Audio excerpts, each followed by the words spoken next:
Welcome, Ivy Nation, to another edition of Irish Breakdown After Dark. I am Vince D'Addario. That guy over there is Brian Driscoll, and this is the Georgia Tech version of Upon Further Review.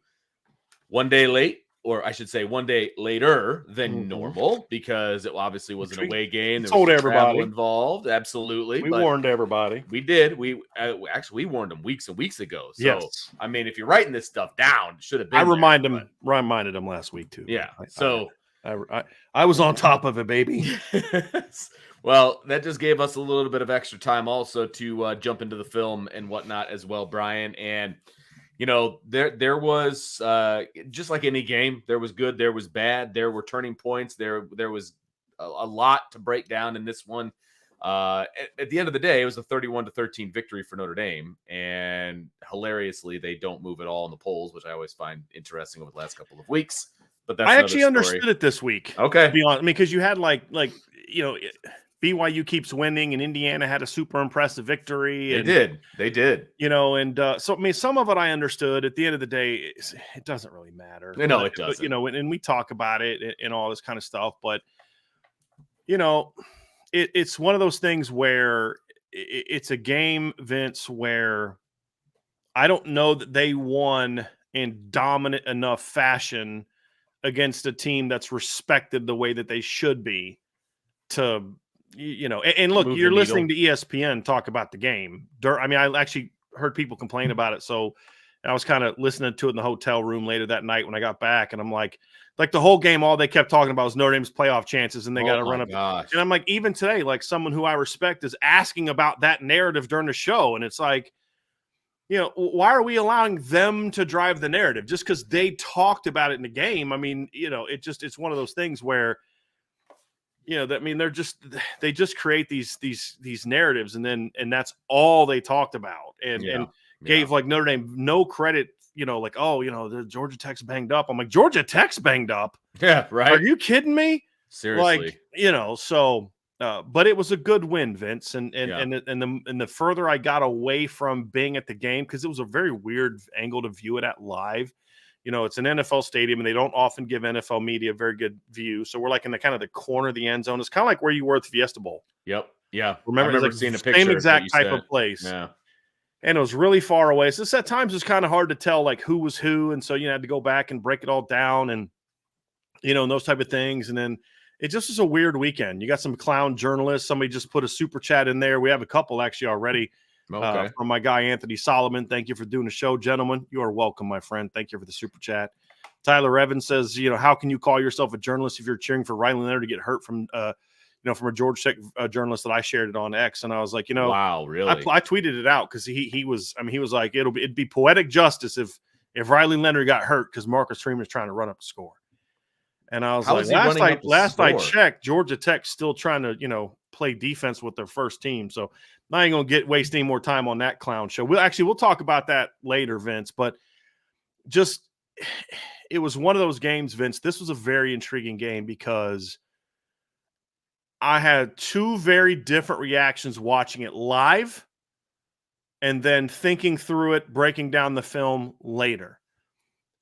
And what it showed me was that Notre Dame is starting to turn the corner as a program, and not so much from the ways of like the very micro of did they start fast? Did they check this box? Did they check that box and all that kind of stuff. But I've watched Bama. I've watched Ohio State. I've watched, you know, teams when they're, you know, Georgia, when they're really good, kind of come out and just kind of play okay and smack a good football team. Yeah. And normally when Notre Dame plays like our C+ game or B- game, which is honestly about all I would grade this team at on Saturday, a lot of times it's kind of like, okay, this is going to be a dogfight or they might lose. And I never really felt like they're going to lose this game. Like once they went up 14-7, I'm like, all right, now we're just trying to find out what's the margin going to be? Are they going to make this close? And it really shows, Vince, that this roster is so much different now. But also, remember earlier in the year we were talking about, like, who's that guy that's going to step up against Northern Illinois and make that play when things aren't going well? Because you can't bring your A game every week. You can't be mentally locked in and focused every single week. You know what I mean? If Georgia would have played against Kentucky the way that they did against Texas, they would have beat Kentucky by 3 touchdowns. They didn't.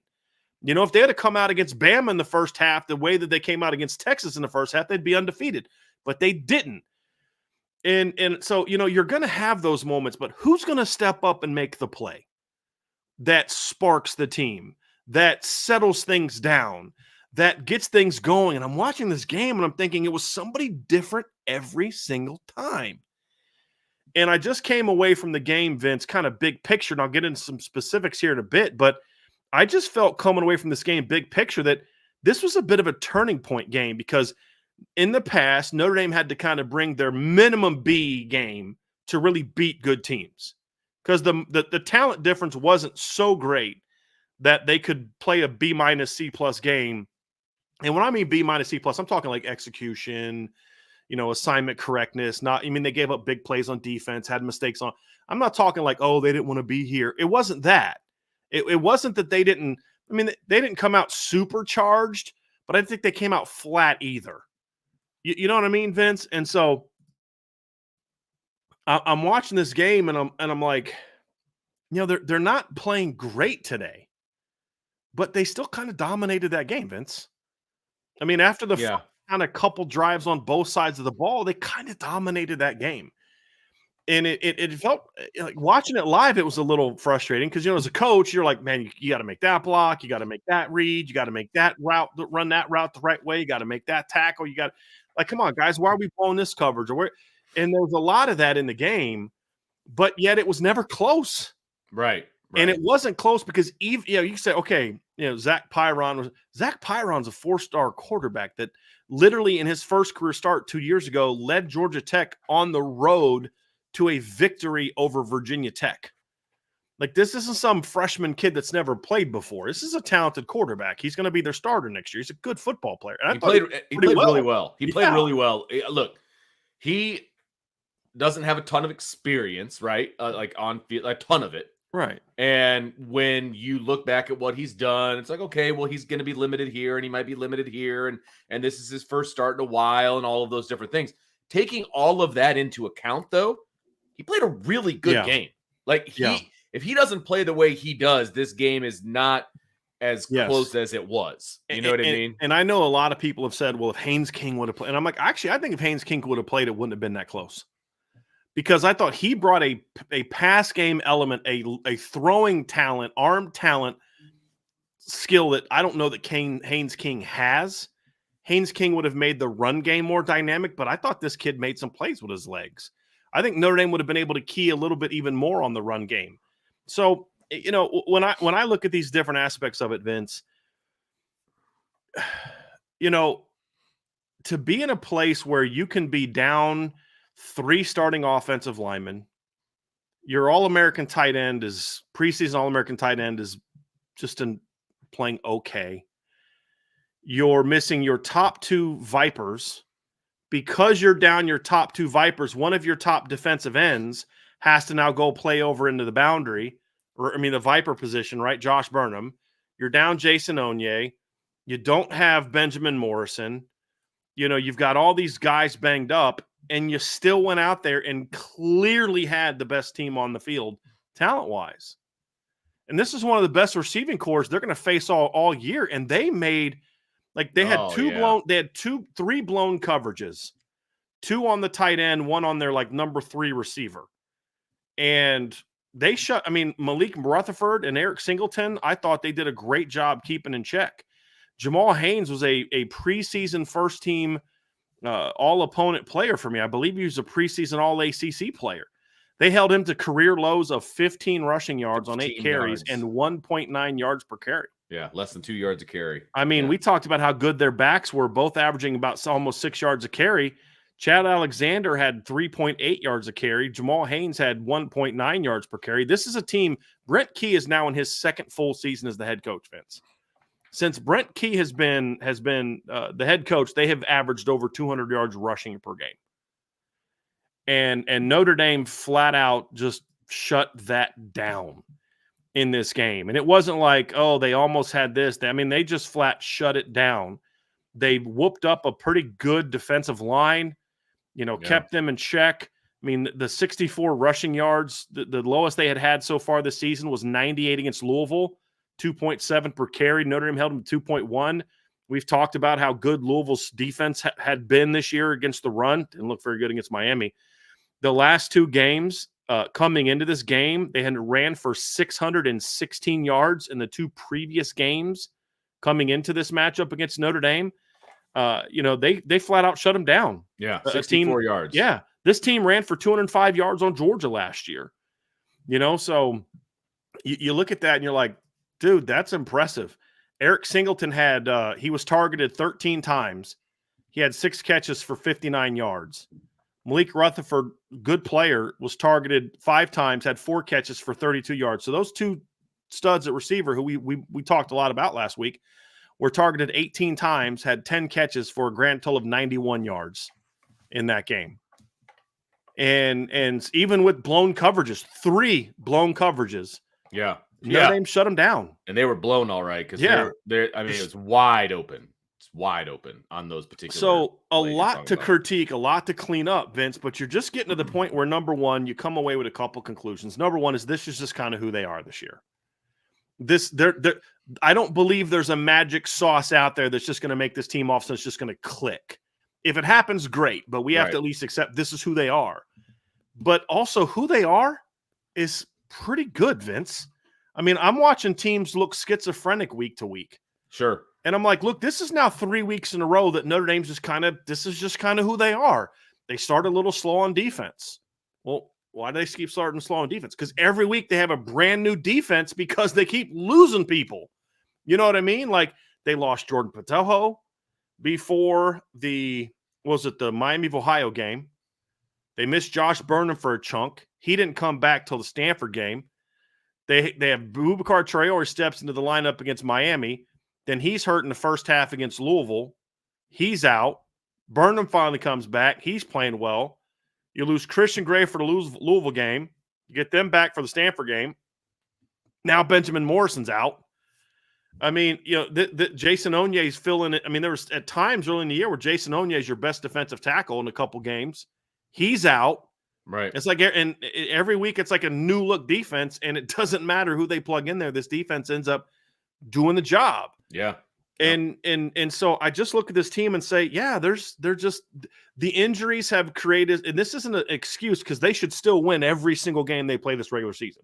Okay. Correct. So hear what I'm saying. This isn't me trying to change the narrative or lower the bar. No, this is me actually saying this is a heck of a job by this football team and this coaching staff in a lot of different ways of being able to overcome a horrible loss in week 2. Horrible. Tons of big injuries. And now you're at a point now where it's like they bring their C+ game and they're kind of dominant. Yeah. In against a good 5-2 team, Vince, who 6 of their previous 7 games are against Power 5 teams or Power 4 teams. It's not like they're 5-2 off the backs of a bunch of bad teams. And by the way, Vince, they played an FCS team and then a Group of 5 team, and then they've got 5 games against Power 4 teams. The FBS, the Group of 5 team that they beat 35-12. Beat Vanderbilt. So, I look at it, Vince, and you say, there's a lot we're going to critique. Sure. A lot we're going to, because that's what this show is, right? It's diving into the film. It's like looking at it from coach's standpoint. But sometimes you got to sit back and say, I question this team's mental focus and toughness early in the year. Flat out did when I watched the game against Northern Illinois and to a degree Miami of Ohio. What kind of leadership does this team have? And it wasn't a, gee, I don't know. It was a, I'm questioning you leaders. I'm challenging you leaders. Where are you? And coming out of the bye, we've seen guys like Riley Leonard on offense, Jeremiah Love, Jadarian Price on offense. We're seeing guys like Riley Mills and Howard Cross are just taking games. Xavier Watts playing like an All-American again. You know, RJ Open's just getting better and better every week. Still not a great player by any stretch, but he's playing hard. You see Josh Burnham coming back saying, all right, cool, you need to move me to another position that I haven't played since last season. Got you, coach. I'm going to play good football. You're seeing the young linebackers are starting to they're just, they're getting better and better and better every week. And you're saying, yes, they're not the sexiest team. They're not going to go out and beat a Georgia Tech 50-7. They're just not that team. But they still play good football. Mm-hmm. And they're dominating quality opponents. I mean, yes, they only beat Louisville by a touchdown. They were up by at least 10 points for over half of that game, Vince. They were far more convincing in their win over Louisville than what Miami was this past weekend. Yep. That was a great game, by the way, unless you like defense. I was going to say. That was a fun game like to offense, watch, right? Yeah. You know, you watch them dominate Purdue, and I'm watching Oregon against Purdue. I'm thinking Oregon's clearly the better team, but they don't look nearly as impressive against this team as Notre Dame does. You know, you watch Stanford get blown out by SMU and to get blown out by Clemson, and you're like, I didn't even think Notre Dame played that well, and they're still more impressive in their beat down of Stanford than what Clemson or SMU were. I'm looking at Louisville, and I'm thinking, okay, not Louisville, Georgia Tech, and I'm thinking, okay, I'm very curious how this team's going to look against Georgia and Miami down the stretch, because Notre Dame didn't even play well, and they were the more impressive team. 31-7 lead. And they didn't even, like I said, they played like a C-plus game execution-wise, Vince. Maybe B-. Yeah. I'd say C-plus is where I'm at. You know, I'd be okay with a B-. They dominated. You know what I mean? And why? Because they played hard. They made a lot of mental mistakes, a lot of technical mistakes, but they battled. There's something to be said. If they would have competed against Northern Illinois the way that they did against Georgia Tech, didn't clean up a single mistake of that game, they would have won that game. Mm-hmm. Still give the blown coverages. Still give me all that. But just play hard for 60 minutes, they win that game. Agreed. And this team has found a level of consistency from an effort standpoint that is allowing their talent to carry the day. If the execution does ever catch up to the effort, this team will destroy people. I'm just coming to grips with the notion of that just may not happen, because you're missing you're missing 3 starting offensive linemen. You're missing your 2 best pass rushers. You're missing your All-American cornerback, right? There comes a point in time you're like, you're down too much to be the team we thought you could have been preseason, as far as what you're going to look like. What this, you know what I'm saying, Vince? Mm-hmm. But the way this team is playing and the talent they have, it's still I expect you to win your next 5 games, right? That's what they have left. They have Navy, Florida State, Virginia, Army, USC, correct? Just 5 left. I expect you to win your next 5. There's no excuse not to win your next 5. They're just going to look a little different than maybe we thought they would have beginning of the season. And you start thinking about, like, what would this team have looked like on Saturday if they had Charles Jagasaw, Ashton Craig, Billy Schrouth, Benjamin Morrison, Boubacar. Just give me one of the 2 Vipers. Give me Patelho or Boubacar. You know what I mean? Give me Rubio and Jason Onye. Right? Just imagine what this team would look like with a healthy Cooper Flanagan, who hasn't looked the same since he got hurt against Miami of Ohio. You start thinking, like, dude, like I'm even thinking, like, okay, what if Jabron Payne was getting Devin Ford snaps? And Devin Ford gives you everything he's got. I love that kid to death. But he's just not as talented as the other backs. It's not as talented as, what if instead of having Anthony Knapp at left tackle, your left guard is struggling and you could slide Anthony Knapp in at left guard because Charles Jagasaw is your starting left tackle? We'd be having a different conversation about Anthony Knapp. Correct. In this offensive line. So you start thinking about all that, Vince, and you're like, you know what? I'm gaining more and more respect for this football team, because the things that frustrated me so much early in the year, we're seeing them develop a consistency of effort. Sure. And when you're the more talented team and the effort is there, you're going to win these games. It may not be pretty. And yes, you got to clean up a lot of stuff next week, right? And then the weeks after. But when your effort's there, Vince, you're going to keep winning when you're the more talented team. And that was my biggest takeaway from this game. Well, and to piggyback off of that just a little bit before we move into the next segment, I think that the coaches as a whole, I'm talking about coordinators and head coach, I think over the last couple of weeks have now got on board with who this team is. This is no longer, because you always talk about, what's the identity? Who is this team? That kind of stuff. And I think early on, I think you saw offensively and defensively what they wanted this team to be. And now I think that Mike Denbrock and Al Golden and Marcus Freeman, I think they now understand who this team actually is and how they can call plays and how they can set up strategies and philosophies and game plans to maximize who this team actually is and what they are actually good at. We've seen that. Look, Al Golden is Al Golden. He's going to run his thing no matter what, and it's going to be what it is, and it's kind of a plug and play. And we had questions about whether they would have the same kind of coverages and stuff if Leonard Moore was in. We knew the answer to that. It was going to be Al Golden's defense, and they were going to play. Offensively, I would say they still showed some adjustments, though, Vince. They did. They still did some things a little different. There was times they were playing off coverage, and they were willing to give up some of the quick game things. But overall, it's like, it's an Al Golden defense. Right. They're not going to come out there and play cover 2 all game. Correct. Right. So, but I think Mike Denbrock now understands exactly who he has. Yes. Whether it's with the offensive line, whether it's Riley Leonard, whether receivers, running back, all of it, right? He understands what he's working with now, and he's calling games and setting up game plans accordingly. And I think the last 2 weeks specifically have really shown that.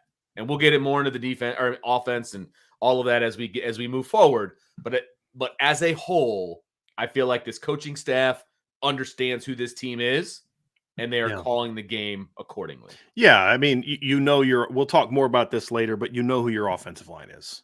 So stop asking them, you know what I mean? Right. And we'll dive into that. And the other thing, too, is if there was any question about how good of a recruiting staff this is, if you're still questioning this recruiting staff, if you're still looking at a kid saying, man, I don't know why they're offering this corner, why can't they ever get top-notch corners? Say, stop looking at it that way and just assume that if Mike Mickens wants him, he's a top corner no matter what the recruiting services say. Right. Because I've seen a lot of the 5-star corners this year. Not a lot of them look any better than what Leonard Moore did. And you remember how high we were on him, and the only reason his ranking didn't go up more is because he basically missed most of his senior year with an injury. That's a talented football player. I mean, you're seeing all these freshmen and sophomores just step in the lineup, and you're like, they're dudes. And I remember somebody in the chat mentioned 2014, and I remember in 2014 when a lot of the veterans got hurt and they had to turn to the young guys, and you're like, this is not pretty. And I don't know what the future of this football team is going to look like when these guys are dominating the roster. You know what I mean? And this year you're like, some of these veterans get hurt, and you're like, well, sorry, bruv, but when you get back, you're not going to have your job anymore. Yeah. You know what I'm saying? Like, have you heard a guy named Wally Pipp? Anybody? Yeah, I mean, and that's like, I mean, it's like, you just watch a Don Schuler. Yeah, he's got stuff to clean up on, but man, he's a playmaker. Yeah. Christian Gray's got stuff to clean up on. I'm gonna give his mom a call and be like, hey, listen, during breaks, me and Christian are gonna be out in my backyard working on catching the football. Okay, I'm gonna go. You know what I'm saying? Because that kid should lead the nation in. I mean, he had another one on Saturday, late in the first half, just right here. But he makes so many plays. They basically avoided him most of the game. Outside of a couple plays where he's got to be in space against guys not even his. Right. You look at Kingston and Drake. I mean, Drake Bowen was a dude on Saturday. Yeah. We're going to talk about this later. Biggest play, arguably the biggest play made on defense was made by a sophomore non-starting linebacker. Leonard Moore's got to step in for an All-American. All right, cool. I got you, coach. You know what I mean? It's just, he's not, it is impressive. His nose in there, man. And it's not that these kids are like, oh, they're just young, try-hard kids. Yes, they're trying their butts off, but they're really talented. Yeah. I mean, think about some of Jeremiah Love's only a sophomore. Jaden Greathouse is only a sophomore. Anthony Knapp's a true freshman. Yeah, he's struggling this year, and we have all these issues with Anthony Knapp at left tackle, and all those things are true. But he shouldn't even be in that position. Correct. He's fighting his butt off. He's not playing great football, but he's fighting his butt off. And you look at all this youth, and you look at, Bryce Young. I mean, when he first got on the field against Northern Illinois and Purdue, I'm like, this kid has no clue what he's doing. None. Now you're watching him play, and you're like, this kid thinks he's going to make a play every time the ball snaps. Yep. Like, I mean, I love that mentality, though, yes. Man. And it's just it's kudos to the staff on both sides of the ball, but especially the defensive staff. And I don't mean this like they're doing a better job. It's different. Like the offensive line kind of lost people in, like you lost Jabron in the spring and Charles first week, and then it was like, okay, you were good, and then all of a sudden, boom, just like that, you lose Craig and Shrouth, and then they've had time to adjust. Defense, it's like somebody new every single week goes down, and they just keep rolling. True. Just keep on rolling. And buddy, it's impressive. In the last 4 games, let me make sure I do the math here correctly. In Notre Dame's last 4 games, so since Botelho went down with his injury, right, and you lost the offensive lineman and all that, in that stretch, Notre Dame's starting defense has given up in 4 games 41 points with all those injuries. Because Botelho, I think, was like the first big loss on defense, right? I mean, on defense, Burnham got hurt, but we knew he was going to be – it's a sprained ankle. We knew he was going to be back at some point. And we knew Rubio was down, but he had been down early in camp. We knew he was going to be back at some point in time. I'm talking about the guys that just went down for the count, right? Am I missing it? Yeah, Botelho went down in that game. And if you really look at their last 5 games, Notre Dame's last 5 games, Vince, the starting defense, this is an unreal statistic. The starting defense has given up, let me just pull it up here real quick. Starting defense in the last 5 games, Notre Dame's defense has given up 7, 3, 20. No, I'm sorry. Notre Dame's starting defense has given up 0, 3, 24, 7, and 7 points. Keeping in mind that 7 of the 24 that Louisville had basically came with Notre Dame playing prevent defense because they were down 2 scores and you needed them to make them run a clock. And you're doing that despite every single week you've lost somebody from your defense. And they've been good players. I mean, Boubacar was just looking like he was on the verge of just becoming a monster. Benjamin Morrison is what he is. So I just, again, Vince, we're going to get into some of the critical stuff next. But if you're a football coach, man, this is one of those games where you're like, the coach in me is got a lot to clean up. Sure. The mentor in me, which is the other role of a football coach, is proud as heck of this football team. Sure. For the adversity they've had to take. They had every chance in the world to say, you know what, this isn't our year. We lost in Northern Illinois. This guy's down, that guy's down, that guy's down, that guy's down, that guy's down. You know what? No excuses. Play like a champion. Right. That's what this team's – I mean, seriously, this team's motto right now is rule number 76. Right? No excuses. Play like a champion. And it's been not fun to watch aesthetically, right? But do you ever feel like Notre Dame's out of the game or not in control of the game? No. Like, that's the thing. Even against Louisville, it's like that's the thing to me. The first quarter, right? Is yes, fine. But like, I feel like, well, there's 3 more quarters. Like, it's okay. Like, I never get that feeling like, Notre Dame's on the ropes.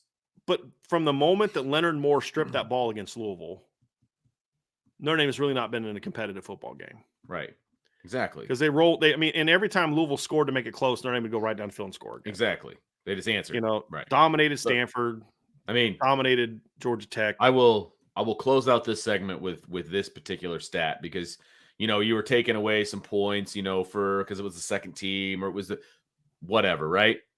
Notre Dame, with all of the points combined, Notre Dame is still the 5th best scoring defense in the country at 11.9 points a game. So, Vince, to your point, even if you include second team, all that stuff, right. The last 5 games, Notre Dame's defense, 10.8 points per game. Right. With everything going on. With everything. Injuries, second team, garbage points, all correct. That. So 10.8 points per game. And the offense is, again, they're doing what they need to do. You just accept that you're starting 3 backup offensive linemen against a pretty darn good defensive line. And we'll talk a lot about them. Did they play well? Nope. But I watched them compete a whole lot harder than I watched an offensive line with a bunch of NFL guys on it last year against Louisville and Duke and Clemson. Right. Right? So anyway, that's my big takeaway from the game, Vince, is I came away like as a just thinking, boy, this team did not play well and just smacked Georgia Tech in the mouth.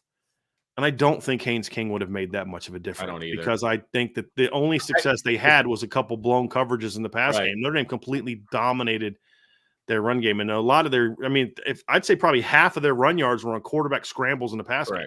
Correct. And Zach Pyron played his butt off. But one of the best games he's played in college. So that has to be taken into account. I mean, he closed that gap between himself and Haynes King. You know what I mean? So I don't think in the future, like he closed the gap on what, like you look at it and say, yeah, the kid's got some stuff to figure out, but you know what? I think they're going to be okay. Yeah, right. I think they're going to be okay. So for the record, I'm just pointing this out. So we talked about how they had 64 yards rushing. If you go look at the Pro Football Focus numbers, is 47 of their rushing yards came on scrambles. There you go. Yeah. Well, that's going to do it for the first segment of the show. Stick around. We got a lot more to talk about. But in the meantime, hit that like button, that subscribe button, that notification bell. Share with your family and friends. And, of course, jump on the boards.irishbreakdown.com. All kinds of good stuff over there. And it will continue to come as the week continues, as we turn the page after this show to Navy. So make sure you stick it around. Boards.irishbreakdown.com.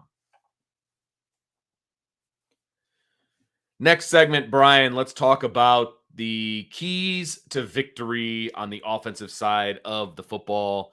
And this is one of the fun segments that we like to do. You put out your keys to victory earlier in the week, and then we look back and we revisit them and we decide, we give did they do it or not? And to what degree did they do it? And this is a fun one, especially when I saw the 4 offensive keys and then I thought about the offense. I was like, we definitely have some things to talk about here for sure. So let's dive into this thing, Brian. The first key to revisit has been the key all along, the first key anyway, and that is to start fast offensively. And I will just say that the first drive was, I believe, a 3-and-out. The second drive ended in an interception. It was an ugly 3-and-out too. So, yes, it was. And the second drive, while they were moving the ball the second drive, it ended in an interception, which then I believe Georgia Tech went down and scored a touchdown. So you did not start fast in this one at all. You know, it's fun. It was a minus. Yes, Vince, it was a minus. I mean, Notre Dame had 2 drives in the first quarter. One of them was a 3-and-out. The other one was an interception. But I will say this. I actually felt kind of like I thought the offense was starting to get some rhythm. Agreed. On that second drive. And you said, okay, well, how's he going to respond to this? You know, because the kid hasn't thrown a pick since the Northern Illinois game. Right. And so you're like, all right, how's he going to respond to this? And I think he responded like, what, 12? I think it was 12. It was either 12 or 14 straight completions. I'd have to go. It was 12. I thought he was 0 for at that point in time, but he had 2. And so he completed his next 12 passes. And you say, okay, well, they came out second quarter and got the ball and went down, nice long touchdown. They answered Georgia Tech's touchdown with a touchdown drive. And then their next possession. So they went 0 for 2 in the first quarter, 2 for 2 in the second quarter. That's not a fast start because it should have been 21-7 at halftime. You know, you got a break that your defense was able to, you know, you got a muff snap on a field goal that could have made it 14-10 at halftime. Georgia Tech gets the ball and starts the second half. You know what I mean? Like it could have looked different. Yeah. And you know, no, I mean, you didn't play well in the first half, or at least first quarter. So I mean, it's a minus. Yeah. It's a clear minus. And look, they've been starting to play better early. I mean, they were good early on against. They were really good early on against Louisville. They were pretty good early on against Stanford after the first drive. You had that dumb penalty by Knapp that killed a drive, and then the fumble. But there was a lot of really good. So you have a big lead at halftime.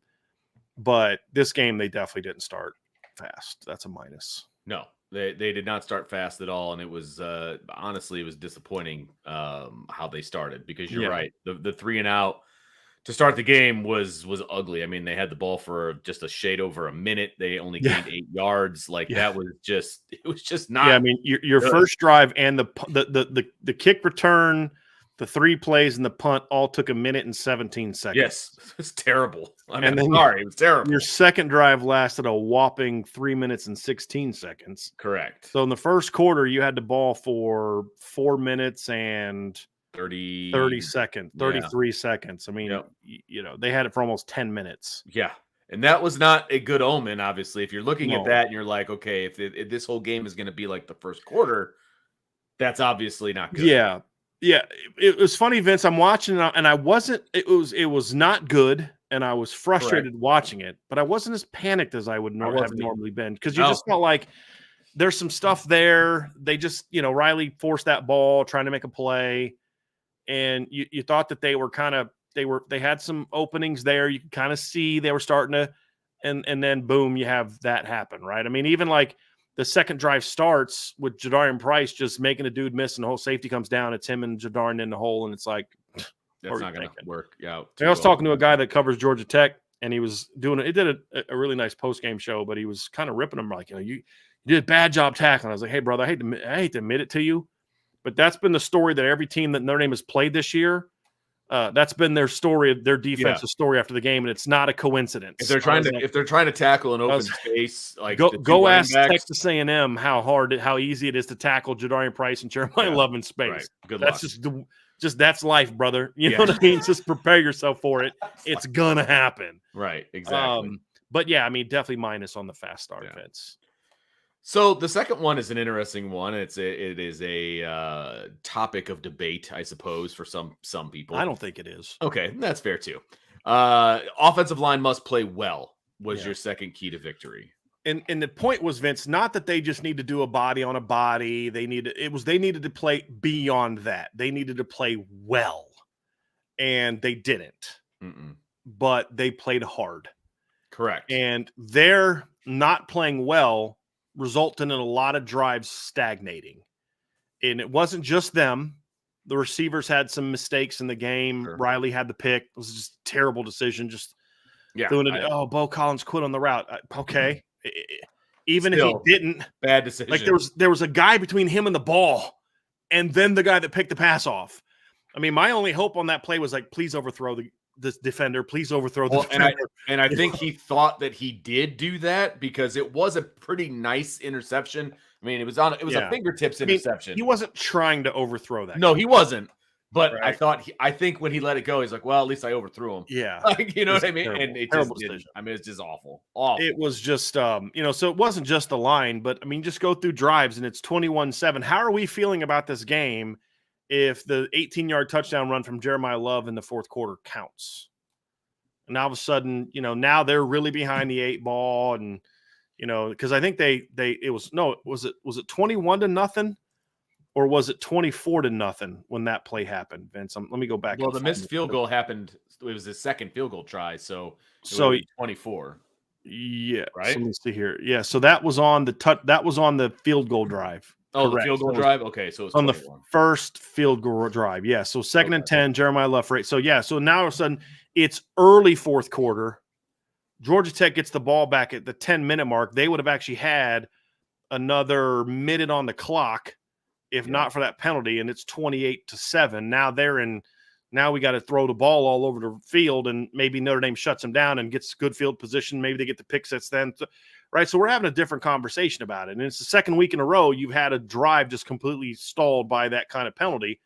And we've seen it from other linemen, but it's just been Anthony Knapp the last 2 weeks. And then there's there's some plays where it's like you're getting into a nice rhythm, and then all of a sudden a guard gives up a pressure that just completely blows up the drive. A receiver doesn't come off the line hard, and so there's nowhere for Riley to go with the football. It was a lot of those really sloppy mistakes, and the offensive line played a big role in it. You're moving, and all of a sudden, boom, -3 yard run because your center got whooped, or your left guard got whooped, or your right, and it's just.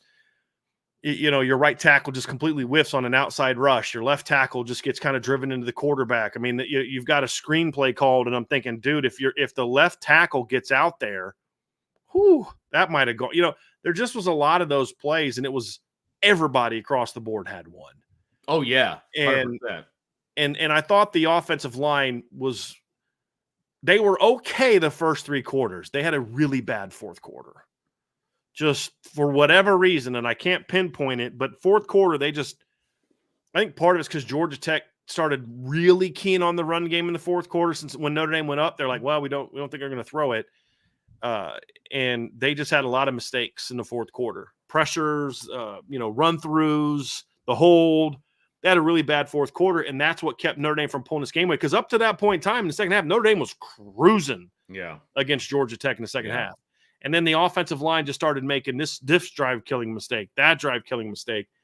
And so, no, they didn't play well at all. That's definitely a minus. But I'll say this, Vince. Here's what I'll say. Last year, when the offensive line didn't play well, it wasn't just technical mistakes. There's a couple plays where Rocco gets beat, right? And I can tell you exactly why he got beat. He'd hit the guy and stop moving his feet. And then the guy'd kind of go by him. I can tell you exactly why Pat Coogan got beat. Because when he gets beat, he lunges at a guy, gets his shoulders down, and the guys just throw him or he loses his balance. Sam Pendleton takes horrible steps towards linemen. And when he does hit guys, he tries to bully them like it's high school. He tries to push them off, and then they go back and run right around him and make the play on the ball. That happened multiple times on Saturday. Anthony Knapp takes bad angles on down blocks, and guys get over top. I mean, Emil Wagner being slow out of his stance on a play where he gets run by on the outside. All things that you don't like. I'm not happy about them. They're not good. They're this, that, the other thing. But last year, those same things would happen in games, Vince.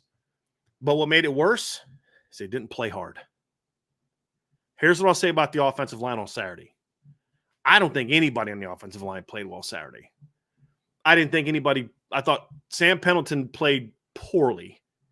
I don't know that I'd say anybody else played poorly, but I don't think anybody played well.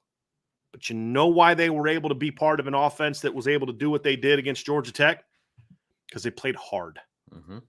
And that's something that it's not that I'm not handing out consolation prizes because it wasn't good enough. This is your O-line. It's not good enough to just have moral victories.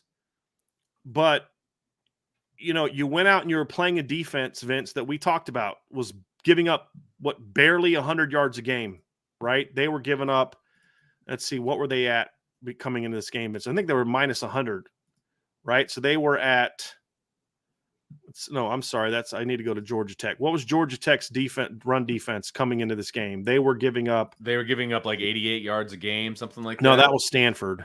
They were just over 100. They were at 103.7 yards per game. They, had held 4 of their previous 7 opponents under 100 yards. They were giving up like 3.5 yards per carry. Notre Dame goes for $168, 4.3 yards per carry. That's not a great performance, but it was good enough to get it done. But it was good enough for one reason and one reason only. Because you played hard. And this is the whole point is I can correct as a coach. I can correct mistakes. I can clean up your footwork. I can clean up your pad level. I can clean up you stopping your feet right guard. I can clean up your slow, sloppy kick slide Emil. I can clean up Anthony taking bad snaps. I can clean up Anthony's base getting too wide and get driven into the quarterback. I can clean up, Sam Pendleton trying to bully guys instead of driving them off. I can clean all that stuff up. What you can't clean up is guys who just won't show up and play hard every week. And as bad as this offensive line has played at times this year, where I will continue to give them respect and credit, is they compete. Yeah. And when you've got backs like Jeremiah Love and Jadarian Price, if you just compete, they're going to go make some plays. Mm-hmm. Jadarian had 3 great runs on Saturday. And in each one, he had to make somebody miss within 3 yards of the line of scrimmage. But here's the thing. By them playing hard on those 3 snaps, they were able to give him a chance where it's just him and a defender. And that's it. Well, and if it's you and a defender, if it's a defender and it's just you and Jadarian Price, odds are you're not going to win against Jadarian Price and Jeremiah Love. You're just not. I would add Riley Leonard to that mix as well. From a guy who makes plays while the offensive line is trying hard. You know what I mean? Right. I would add him to that mix. And I just want to highlight the one play we talked about before the show, right? The play where Riley Leonard should have been sacked, right? Terrible play by Sam Pendleton. He turned his body, almost sideways. The guy just went right around him. should have sacked Riley Leonard. Riley Leonard is able to kind of get out of it. Sam Pendleton just lays on top of that guy so that he can't get a hold of Riley Leonard more than he already did, right? Because Riley Leonard spun out of it. And then Pat Coogan, who shouldn't be 7 yards back behind the line of scrimmage, and he ends up kind of just putting his arms out like this and just blocks 2 guys and allows Riley Leonard to get the corner. You know what I mean? So, like, it was horrible across the board from the offensive line. They allowed way too much penetration on that play, but they didn't quit on it. From an assignment standpoint, exactly. But they didn't quit on it, and they allowed Riley Leonard to make a play on the outside. And that, to me, is like the definition of, like, don't quit, keep going. They were able to make a play because Riley Leonard also spun off a guy who was about to slam him into the ground. Well, 100%. And that's why I was adding him to that group of 3 guys. You know what I mean? No, you're 100% correct. I was leading you back to your original point. Right. Your original point was when you've got playmakers like this. I mean, Aeneas Williams has 1 catch in the game. It was a great catch in a great moment. But yes, the offensive line, I'll at least give them this. They're playing hard. They're playing hard. And they're not technically sound. They make way too many technical mistakes. You have certain guys regressing, not progressing. Other guys are veterans who are still making the same mistakes they made last year. That's all signs of not coaching well enough. But part of coaching is also getting your guys to play hard. Part of pride amongst your players is, are you playing hard? Right. And that's the thing is I have a lot of criticisms with the offensive line from the left tackle on over to the right tackle. But the fact that they play hard is allowing this team to have the success that they're having. Now, if against some of the better teams are going to have to play hard and play well. And they were a key to this game getting out of hand. And they couldn't do enough for them Notre Dame to really dominate this team the way that they could and should have. And that's got to get better. There's no doubt that's got to get better. So this is a minus. Key to victory number 3. Let's see if we can break the minus streak since we've got 2 minuses in a row. Nope. Yeah, I didn't think we would. But the third key to success is downfield passing success. And I think this is also a minus, Brian, based on what we saw in this game. They went downfield a couple different times. 3 times. But the one big time that they went downfield was picked off. Yeah. So 4 times. That's a pick, not good. A pick, 2 incompletions, and a completion. Part of it is, Vince, I mean, you watch the game and you're looking like, they only give up a few pressures. And I'm thinking it's because the ball is literally not being held long enough for that to happen. I mean, You talked earlier about Mike Denbrock just accepted who his team is to a degree. I'm sure Mike Denbrock would love his offensive line to be better. I'm sure he would like his receivers to play a little harder and be more effective. I'm sure he would love if Riley Leonard looked like Jaden Daniels. That's not what he has right now. Right. And the fact is his offensive line has not shown. And even on Saturday, there's a couple snaps they gave him good time, but pass pro with 7 guys in protection. You know what I mean? And there are a lot of inconsistent pockets. And anyone who's played quarterback will tell you, even on the snaps where you're not getting pressured, if you're getting pressured a lot, you're still going to feel pressured. Right. Your clock is sped up. And so when you break it down, Vince, and you look at it, you realize like Mike Denbrock just doesn't have a lot of faith that this team, and even the deep shots were quick, drop, gather, throw. You know what I mean? Like they were rhythm shots. And so the mistakes, obviously Riley Leonard made a bad read on his first one. When you look at that play, he's got to climb the pocket and hit, I think it was Chris Mitchell. So he's got to hit over the middle. Yes. Underneath. It was. And that was a mistake on. And look, I've done this before. I've thrown that exact route for an interception in college because pre-snap, I thought I got what I wanted. And they rolled their coverage and you've just in your head, you've decided I'm throwing the post. I hit it every day in practice. We hit it 5 times in practice for big plays. I'm going on the post because we need to take some shots. He threw the pick.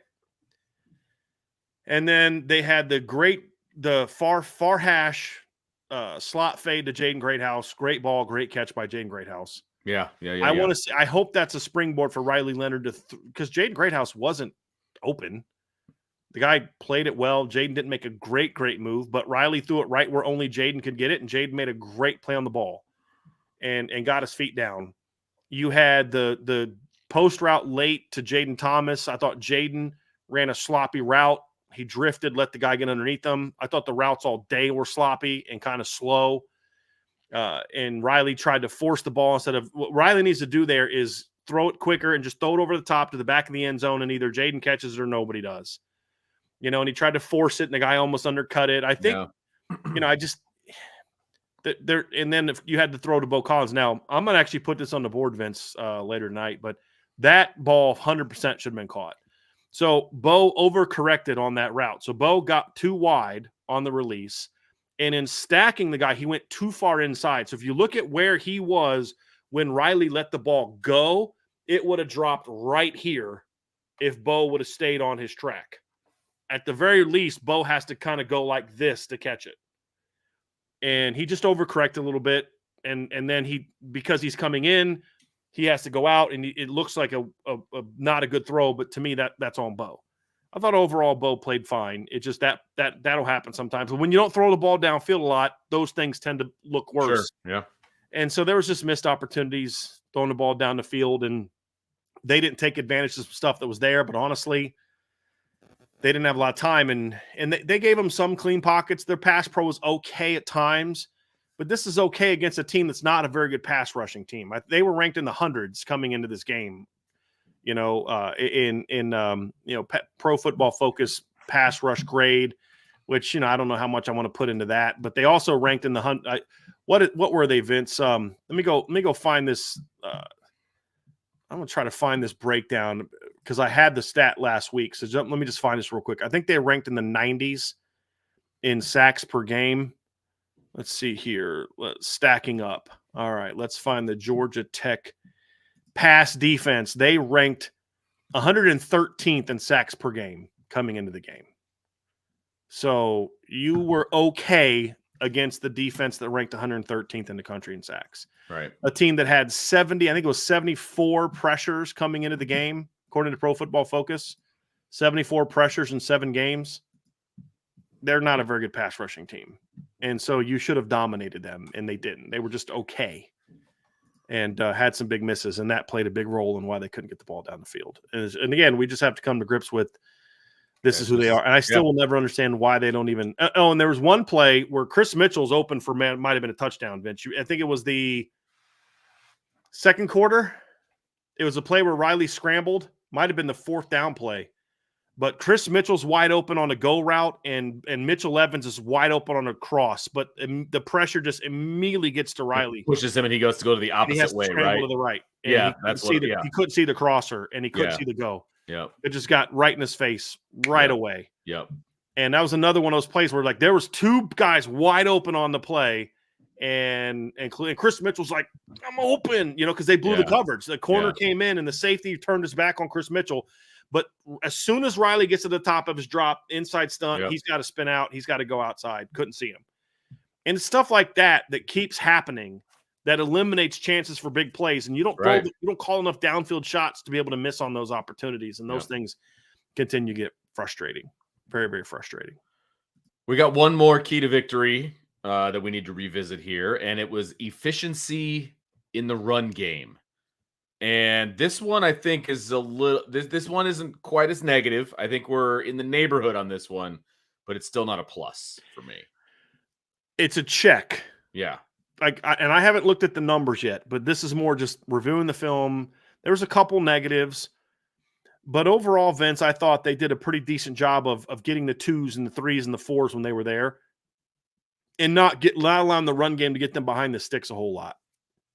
And I thought that was important in the game. I mean, like I said, there was a couple plays. Jeremiah got drilled in the backfield once, and Jadarian got drilled in the backfield twice. But if you look at the running backs, they had -11 rushing yards. I mean, so Notre Dame ran for 168 yards on 39 carries, 4.3 yards per carry. But, college football still does that stupid, taking the knee counts against your rushing numbers. And then they actually had the fake field goal on there. So, I mean, the offense technically ran for 166 yards on 36 carries, which is 4.6 yards per carry. Again, it's a decent day's work against what's been a big physical, stout rush defense that has been so far this year. And, I thought Riley Leonard was at 5.1 yards per carry. Jadarian was at 8.6. Jeremiah Love was only at 2.6, but he had a 1-yard touchdown run. Yeah. So that takes a little bit off of it. And, he had a couple minuses. But overall, I just thought that this was about as efficient as they have been this year. I mean, they didn't have the longest run was they had a 23-yard run by Jadarian. Jadarian had 2 19-yard runs in the game. Jeremiah's longest was 10. Riley's longest was 16. They actually didn't rip off the 30, 40, 50-yarders like they have been. Their success came more from, 4 yards, 5 yards, 3 yards, and eliminating some of the minuses. So I thought overall that was a check. They did a solid job there for the most part. No, I agree. And, I think you mentioned it before, the running backs did a really good job of sometimes making something out of nothing. There were times where they would get hit at the line of scrimmage and just drive their feet. And now, again, this kind of takes me back to the offensive line part. There was one play, and I think it was in the first half, where Jeremiah Love, he got stoned about 1.5 to 2 yards after the line of scrimmage. And then all of a sudden, and then he kind of got stood up, and then here comes the rest of the offensive line and just pushing the pile. Kudos to Jeremiah for driving his feet. Agreed. And then, like you said, the offensive line just battling, and next thing you know, he pushes him for 10 yards. Right. It impresses me how hard Jeremiah Love runs. It really does, because he doesn't look like he's built to run between the tackles, and he runs hard. And then they run him outside finally, and he has an 18-yard touchdown run that gets called back because of a, penalty. Yeah. But it was so your 2 running backs rushed for 105 yards on 22 carries. Good day's work. Yeah. Riley had 51 yards on 10 carries. I think he had a 7-yard scramble, couple 0 scrambles. I mean, overall, not a ton of design runs for him. Had a 3rd and 1 conversion that he had on 3rd down. He had the touchdown run of 1 yards. So Riley averaged 5.1 yards per carry despite having a 3rd and 1 conversion, which is an efficient run, a 1-yard touchdown run, which is an efficient run. Right. And a couple times where Georgia Tech stopped runs, it wasn't the line. Like they ran a pin and pull later in the game when it was like they were up big, and it was the carry where Jeremiah is about to bounce it out left, and the guy comes backside. That was the boundary safety that came backside because they knew that Notre Dame was running the clock. You know what I mean? And that's just my point on running the score up. If you don't want to have the score get run up on you, don't start putting 9 freaking guys in the box and then thinking the other team's just going to keep running the football. Don't bring a safety blitz off the backside on 1st or 2nd down, which you never would have done in the 1st and 2nd quarter because they might pull it and throw it behind you if you don't want a team to throw the ball on you. Play your defense straight up. Play your base defense and say, hey, look, we surrender. So I don't want to hear this crybaby crap from a couple Georgia Tech people. Oh, you're running the score up. Our job is to score. Your job is to not score. And if Marcus Freeman wanted to really make this game as big of a blot as possible, he doesn't pull his defensive starters on the last series. Now, He was smart to do so because you're up 31-7. There's not a lot of time left. There's no need for you to get somebody injured on your defense because you're trying to keep them at 7 points, right? But if that's what he cared about, so – you want to know why he did the fake field goal, especially because they're trying to extend. It wasn't so much about, it wasn't about scoring. They kicked a field goal there. But. Well, it was about scoring, but like people say, well, they faked the field goal and then they just run up, and they didn't run it up the middle. They threw a ball into the end zone on 1st down. Correct. On 2nd down, they ran the exact same play that Jeremiah Love, your best player, scored a 39-yard touchdown run on the week before. Oh, just ran up the middle. You mean ran their bread and butter play that they scored 2 long touchdowns on last week against Stanford, right? Like, yeah, of course you're going to get your best player the ball on your best run. That's not conservative. We're trying to score. And you have a run through and it goes for -3. So now it's next thing you know, it's 3rd and 13. You threw a deep ball. You got the ball to your best player on your best play. And then you get a 3-yard loss because somebody blew an assignment. Then the very next play, you get a false start. It got called on Rocco Spindler, but the whole line moved because Pat Coogan was late snapping the ball on the cadence. He was pointing to somebody instead of snapping, and so Rocco and they could have called it on any of the other offensive linemen. Right. They called it on Rocco because the guy that mainly threw the flag, that was the nearest guy to him, but that was on Coogan. And now you're in 3rd and 18. Okay, well, you're not going to throw a deep ball there because you're 48 yards out. So let's run that 3rd down play that's worked well against Purdue, worked well against Louisville. try to get 8, 9, 10 yards, and then either A, we're in a better field goal range, or B, if we get enough of a chunk on this little quick pop run, maybe you're in 2-down territory. So I actually understood it. And it wasn't, the design wasn't, okay, fake the field goal and then just up the middle, up the middle, up the middle. You took another minute and a half off the clock. You made them use a timeout, and you took a shot into the end zone. So I don't agree with the notion of, well, why would you fake that and then get conservative? They didn't. They made mistakes. 2nd and 10 after throwing a shot into the end zone, you're running the ball on your best run, your bread and butter run to your best player. That is not conservative. Well, and here's the other piece of this, and then we'll move on to the defense. But the part of the problem with everybody, they're running up the score, was because the TV copy kept saying it over from the first quarter, Vince. When I listened to from the first quarter, like, they're gonna have to get style points. No, you don't. That's dumb. Why are you? And they just kept going back to that well over and over again. And if I'm just watching this game with no commentary, nothing about that game says they're trying to get style points to me as I'm watching it. They're trying to get me to think that by saying it over and over again. But that's where a lot of this is coming from, is because that was the narrative that they kept pushing. It was the playoff percentages, and it was style points against Georgia Tech. Yep. Cardinal sin of announcing, okay, when you're announcing TV, is to go back to the well and use the same graphic over and over again. Yeah. And that's what they did. They created the narrative more than once. Exactly. I remember against Georgia Tech back in 2015, Notre Dame had a 30-7 lead. They scored. CJ Prosise rips off a 91-yard touchdown run with 6:58 left in the game. It's 30-7. The final score of that game was that's 6:58 left in the game. The final score of that game was 30-22, and Georgia Tech had the ball on another onside kick. So unless Brent Key, sorry, that's the Virginia Tech coach. Unless Brent Key pulled all the starters, which he did not. He did not, no. It's only a 17-point game with 4-something left in the game. Right, exactly. If let's say Notre Dame would have kicked a field goal there and missed it, right, like they did. Okay, so now there's almost 5 minutes left in the game. And Georgia Tech hits a big play like they had just done in the third quarter, gets a quick score. Now there's 2.5 minutes left, and it's 24-14. Okay, it's not a great odds that they still win, but it's a lot better. Did you watch the Alabama-Georgia game? Right. Not too long ago?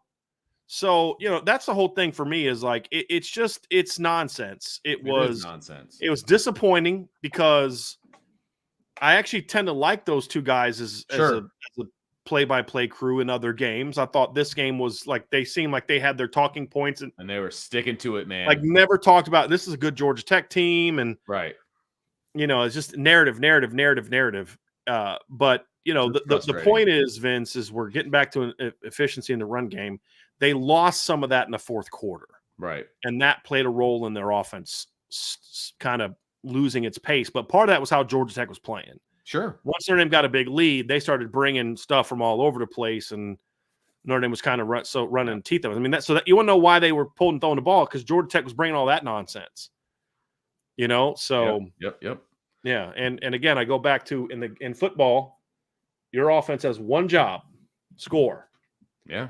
Defense has one job: don't let them score. Right. You failed at that job, Georgia Tech, and that's why you lost that football game. Correct. Simple as that.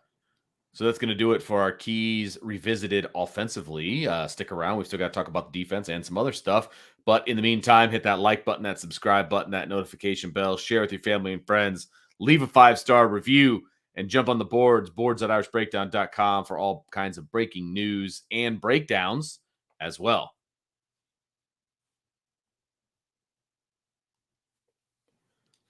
Brian, let's talk some keys revisited for the defensive side of the football. Defense does it again. They are, if anything, they're consistent with the way that they've been playing. First drive or two, it's like give ground. And then after that, it's like, sorry, give up a score. It's like you had your chance, you had your opportunity, and you're not going to get another one. Is what it feels like with defense. But let's jump into these keys revisited. First key, have a better plan for movement. And that was an issue coming into this game. You and I had talked about it on numerous occasions where it was almost odd with how unprepared they were for movement and how out leveraged they would get just based on some very simple movement that the offense would do. And that's all on film. And so you knew that Georgia Tech was going to give that a shot. And guess what? They did. Yeah. And they were out leveraged early in this game. And not as much, in my opinion, Vince. I actually gave this a check because there was a couple plays where they got out leveraged and some things like that. Like they ran a play on the second drive, the touchdown drive, where they did I think it was a receiver went motion that lined up in the backfield, motioned out, and he caught a now screen and he made a guy miss and got 10 plays because they were a little late reacting to it. There's a couple plays like that. I thought for the most part, however, I thought Notre Dame did a better job of this because what Notre Dame had done in the past is they would run with motion a lot. They didn't do that. They didn't do that as much in this game. They did a lot of – now, that also is why Georgia Tech even moved the ball in the first drive. So they actually shut Georgia Tech down in the first drive outside of a blown coverage. So on 3rd and 7, they went motion across, and Notre Dame, somebody, I don't know if it was the safety, I don't know if it's Learn More, I don't know who it was. Somebody overreacted, and nobody was covering the tight end. Like they didn't account for him. So I don't know whose mistake that was, but it was clearly a blown coverage. My thought would be it's probably Leonard Moore. Based on the corner usually is going to come up. He still has to kind of key the tight end, but they blew a coverage. That was 3rd and 7. Yeah. I mean, first play of the game, Georgia Tech only gets a yard. They try to they went unbalanced on the first play and ran a tunnel screen that Josh Burnham blew up. Just read it perfectly and just, they blew it up for a 1-yard gain. Next play, they run a stretch play. RJ Open does a great job of setting the edge. Notre Dame pursues the ball, and boom, they get it, right? Yep. So you see an unbalance, you see their stretch, so you get 3rd and 7, and you just get a little tight end out. They just ran a motion across, and Notre Dame had a plan for it, but there was somebody blew what they were supposed to do, and they turned the tight end loose. And then after that, 4-yard gain, inside zone for 4-yard gain. They ran an outside zone that Josh Burnham and Jack Kaiser blew up. And then on 3rd and 4, great pressure. Drake Bowen and Jack Kaiser close on the quarterback, stop him short of the sticks because of a pressure from Riley Mills. They stepped up and made plays. The second drive was really the only, in my opinion, like really bad drive of the game. And you had that second down now screen that went for 10 yards. The next play, I thought Xavier Watts just took a bad angle on the over route, let it get over his head for a 16-yard gain. You get to a quarterback running. You get the running back in space against Jeremiah Love or against Jaden Alsbury for an 8-yard gain. Get to a 3rd and 1 and then a 4th and 1. They scramble for 3-yard gain, hit a slant route on an RPO for 13 yards where you didn't play it correct. I mean, your slide route goes for, they just kind of nickel and dimed them, and dimed. But I got on here, Vince, 3 different times. I get MT written down, MT, missed tackle. And you had on the 4th and 1, Christian Gray and Jaden Alsbury both had a shot on the running back short of the sticks, and they just missed the tackle. And Christian Gray had the first missed tackle. On the 3rd and 4 swing that they got for 6 yards, I thought RJ Open and Xavier Watts both missed that tackle. Then you get your first and goal at the 3, you get a delay. You get the delay on the offense, the illegal whatever signal they had thing. Yeah, that was weird. And then they ran once, you stuffed them. They ran it again, you force a fumble, and then the kid recovers his own fumble in the end zone. That was the one bad drive. Right. And I don't know that a lot of that was because of – it was a couple of times where I thought the motion, they did a nice job. But Notre Dame, I thought, reacted a lot quicker to that stuff in this game. And honestly, I think some of the success they did have because, their next drive, they went 3 and out. And then they had the long drive at the end of the first half. But again, Vince, a lot of that was due to Notre Dame was in their 2-minute defense, right? But you had a blown coverage that gave them a 25-yard gain. At that, they weren't really they were just kind of nickel and dime, the clock was going to run out. And then you had another blown coverage on a seam route to the tight end that nobody covers the tight end, and he goes for 25 yards. So I actually felt overall they did and then the second half, Vince, they completely shut Georgia Tech down with their first team defense until, they put the backups in. So I actually give them a check on this. They weren't great at it, but this is probably the best they've been against a team that's really good at this stuff. Georgia Tech did a lot of the stuff they always do, and I thought Notre Dame had a pretty good plan for it in this game. Yeah, no, completely agree.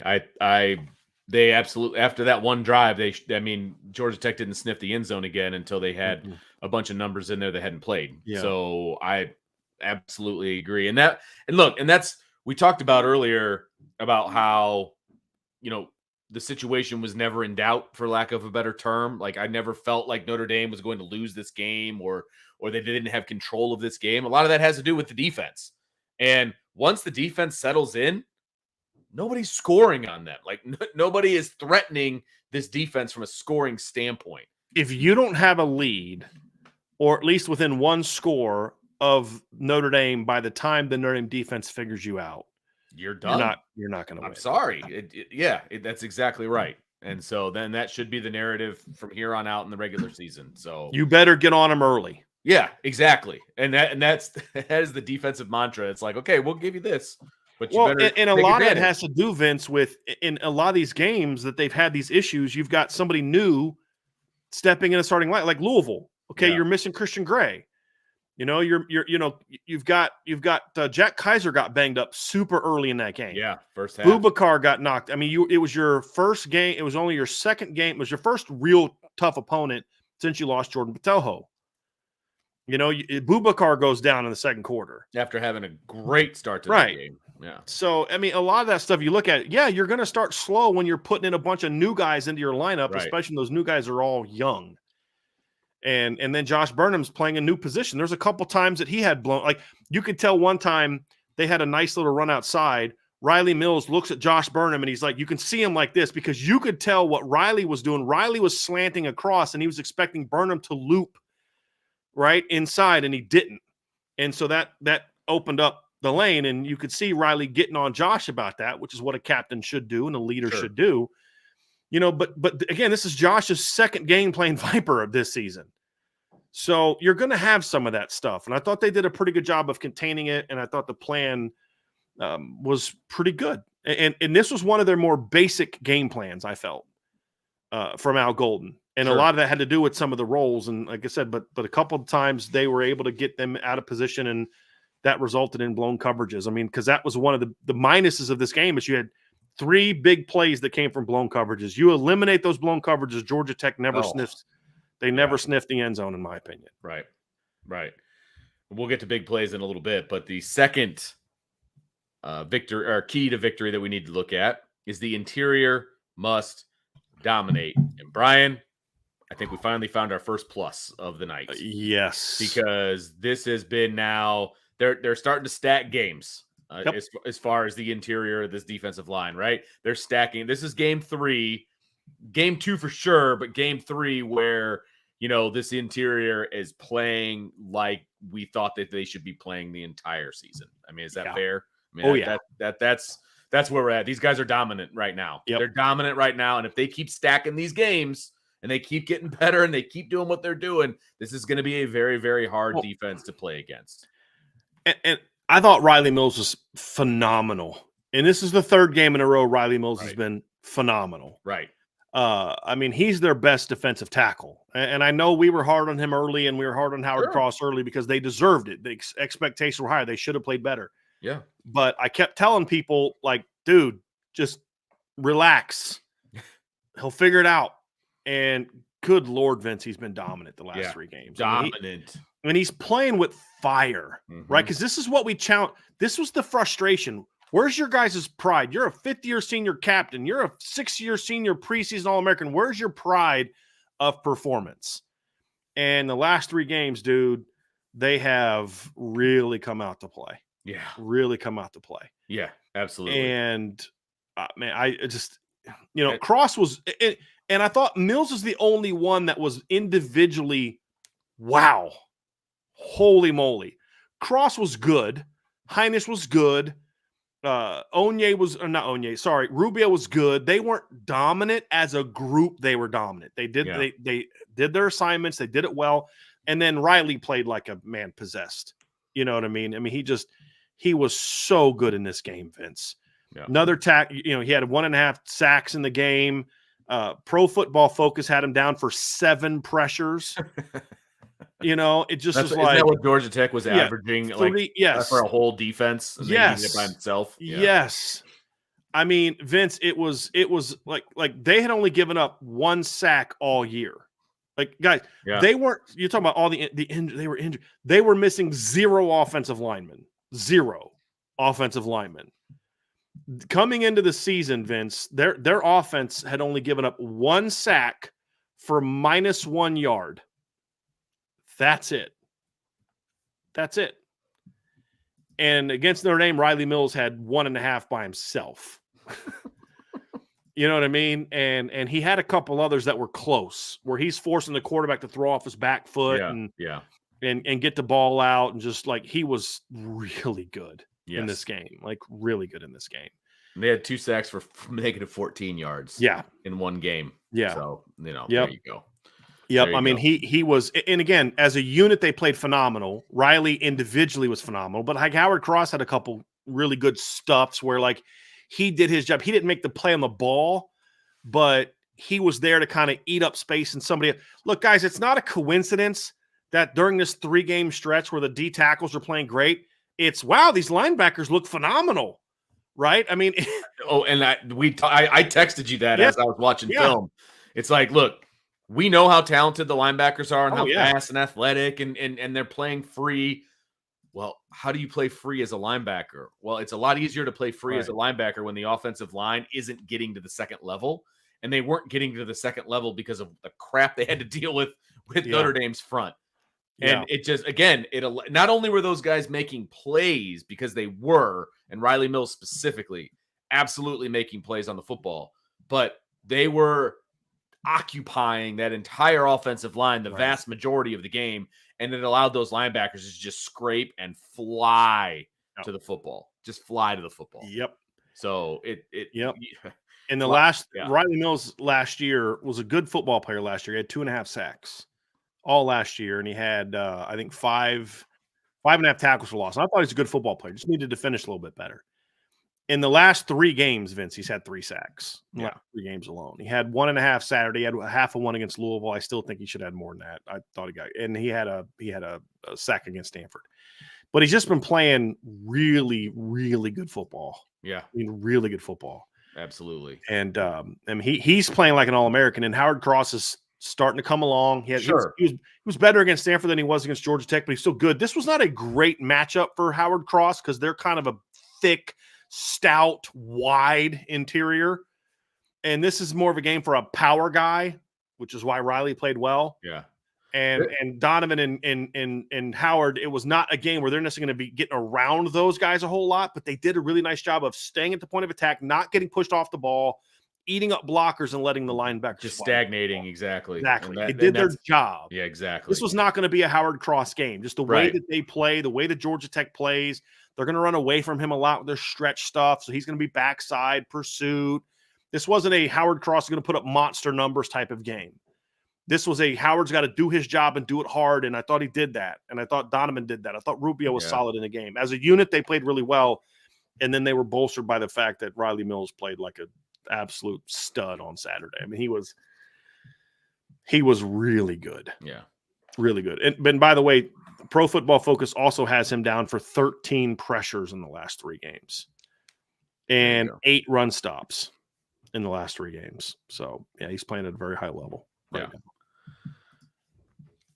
Key to victory number 3, early down success. And I feel like they did do this, but then they also didn't do this. So it's like, I think they're in the check category as opposed to maybe a plus category for this one. Brian, what say you?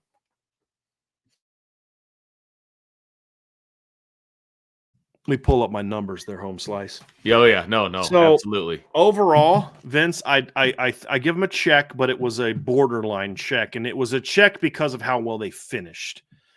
So if you look at the overall numbers, Vince, on first down, Notre Dame did a pretty good job for the most part of it, but they gave up 42 yards on eight first downs in the first quarter, which is numbers wise, it's not a great number. They gave up 5.3 yards per play, but they had two bad plays. They gave up a 16-yard pass and a 16-yard gain and a 13-yard gain in the first quarter on first down. And then they had a 10-yard gain that they gave up on second down. So they had 27 yards on 6 plays on third down or second down.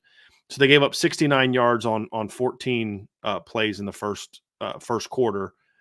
And then let's see here. They gave up on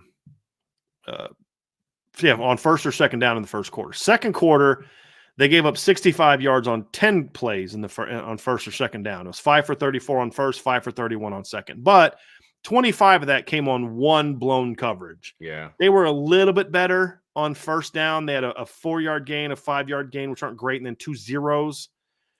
So it was. I mean, first half is a minus in my opinion, Vince. You had too many mistakes on first and second down in the first 2 quarters. In the second 2 quarters, they had a 60-yard gain on a blown coverage. We'll talk about that in the next section. But here's their gains on first or second down the entire second half against the first team defense. 0. This is in order of first downs and seconds. Third quarter, 0, 2, 0, 60, 3, 6, 2, 0, -1. Fourth quarter, 0, pick, 0, 0, pick, 0, 0. Started wrong, didn't start off well, finished phenomenally and put the game away. Overall, that's a check, right? Because it's looking at it from a whole game standpoint. Not great early. We talked about it. First couple drives, you left, but boy, they buckled down at halftime. Vince made some adjustments, and if not for a blown coverage on that 60-yard gain, Georgia Tech they might not have crossed midfield until they took out the first team defense in the second half. I mean, the adjustments were impressive outside of that one. I mean, again, Vince, they did not have a single positive gain against the first team defense. Not a single positive gain. Not 1 yard on first or second down on 7 plays in the fourth quarter. Wow. Not one. Better get to this defense early. And their last 3 plays on first, I mean, like 3 yards, 2 yards, 0 yards, -1 yards. I mean, they buckled down and they dominated outside of that one play in the second half. So overall, I give them a check. Wow. Agreed. I think that's fair because they didn't excel at it early, but then they excelled at it late. So I think a check is absolutely warranted in this regard. So key to victory number 3 that we need to revisit. I'm sorry, key to victory number 4 that we need to revisit. And we kind of touched on this when we were talking earlier about the keys to victory, but it's limit the big plays. And there were 3, if I remember correctly, 3 pretty good sized plays in the pass game. 20, 25, and 60. Yeah, those blown coverages. All of them. Every one of them. Every one. Yeah. First 2 were on tight ends. And again, I don't know who blew the coverage on the first 2. And actually, I don't know who blew the coverage on any of them specifically. I just know that they were blown coverages. The third one, actually, I do know. First 2 to the tight end is what I meant. I don't know who the specific blown coverage was. I don't know if it was a linebacker or was it safe. The third one was easy. And that was the 60-yard post route where the guy beat Leonard Moore inside, and it looks like, oh, man, Leonard Moore got beat. No, they were playing quarters coverage. And what happened was Rod Hurd was the field safety. You had Jaden Alsbury at linebacker. They ran a post-snap switch, and they ran a wheel, and Rod Hurd bit on the wheel. That's Jaden Alsbury's guy. You're in quarters. You don't bite on a wheel route like that in quarters.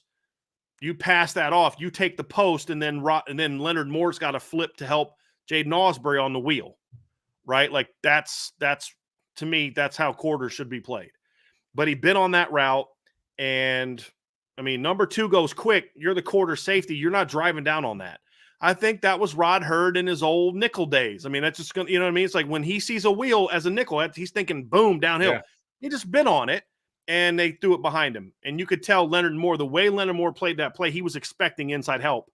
And if Rod Hurd steps inside of that post like it's supposed to, I mean, against quarters, that ball should never, ever get caught, ever. mean, that's part of the reason you play quarters is just a backside single high post is not going to beat you. You know what I mean? And so it's just a blown coverage. That's it. And then they buckled down and held them to a field goal attempt and then blocked the field goal. Yeah, right. You know what I mean? So overall, plus. Okay. I mean, excuse me, check. I was going to say, I was going to push back on you. Okay. Yeah, check. Excuse me, check. Because the last one was, there's none of them. They're all mistakes. But this is a team, Vince, that coming into this game was one of the best big play offenses in college football.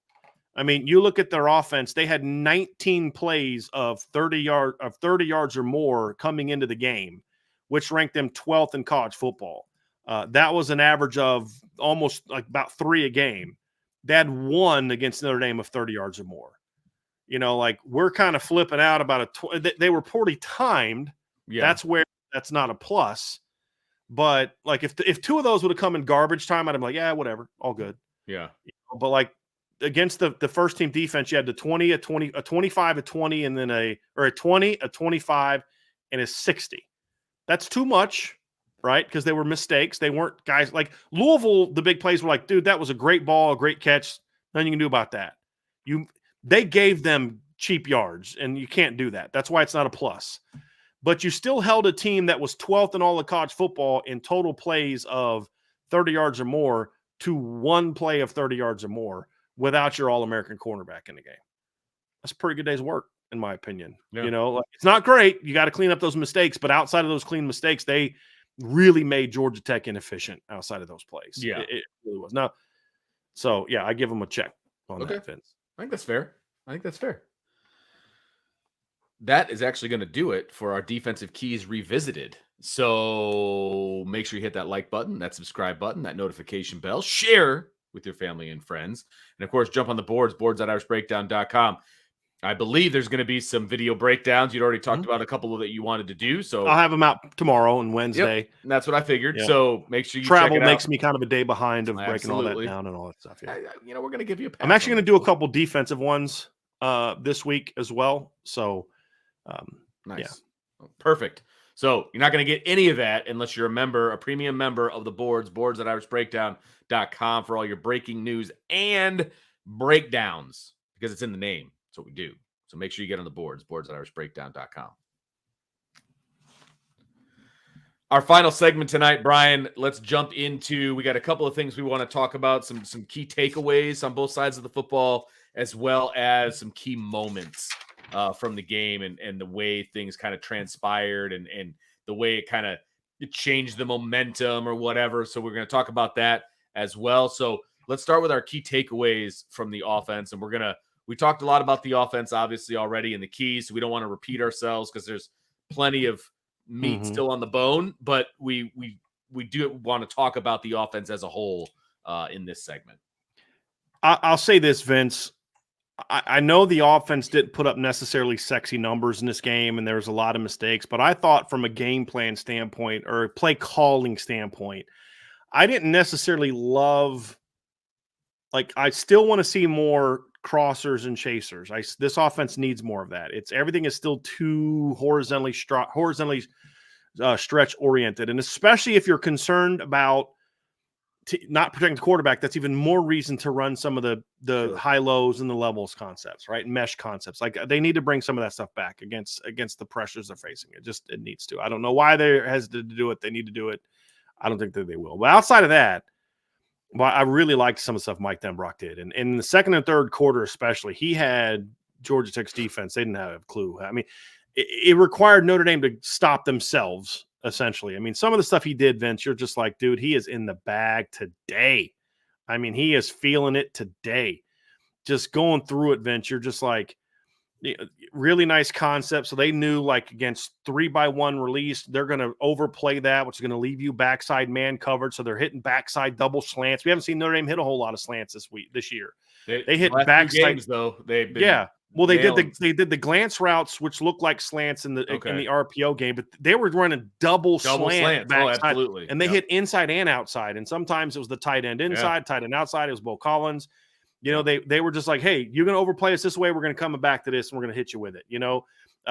Really nice concept where he just does Jeremiah Love on a quick motion. He just runs an option route against the linebacker. catches it at 3 yards down the field. You're like, whoop-de-doo. But it got him in space against a linebacker. He makes the guy miss and runs for 12 yards. Shocker, you know what I mean? Because like that's what he does. Yes.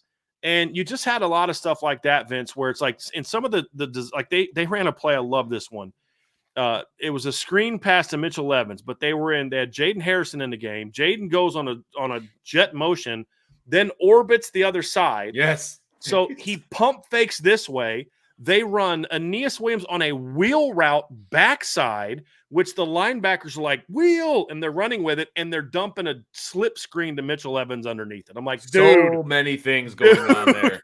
And like, I mean, you can run it like once. Right. And you know, and they hit it for a big play. And if Anthony Knapp blocks his guy, Mitchell might have gotten him at least 5 or 10 more yards on that, if not housed it.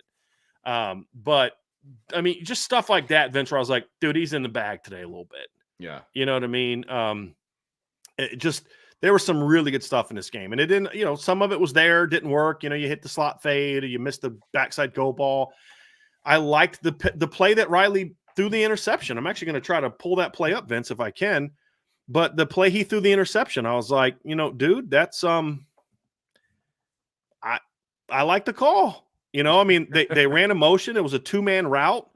And you've got Jaden, you've got Bo running a middle post. The corner and the safety both go. The linebacker's just now starting to get into his drop. Riley's got to throw that ball in the middle of the field. Chris Mitchell's open for a 15, 20-yard gain. Yeah. I liked the concept. Well, even if he underthrows on purpose, by the way, even if he underthrows Bo Collins, the way that it was when he let that ball go, if he underthrows it to the middle of the field a little bit, and that's Bo just kind of bends it. But this is the thing why I think people that said Bo Collins quit on the route are wrong. Bo is bending it. Yeah. Bo's running a post route this way. Okay.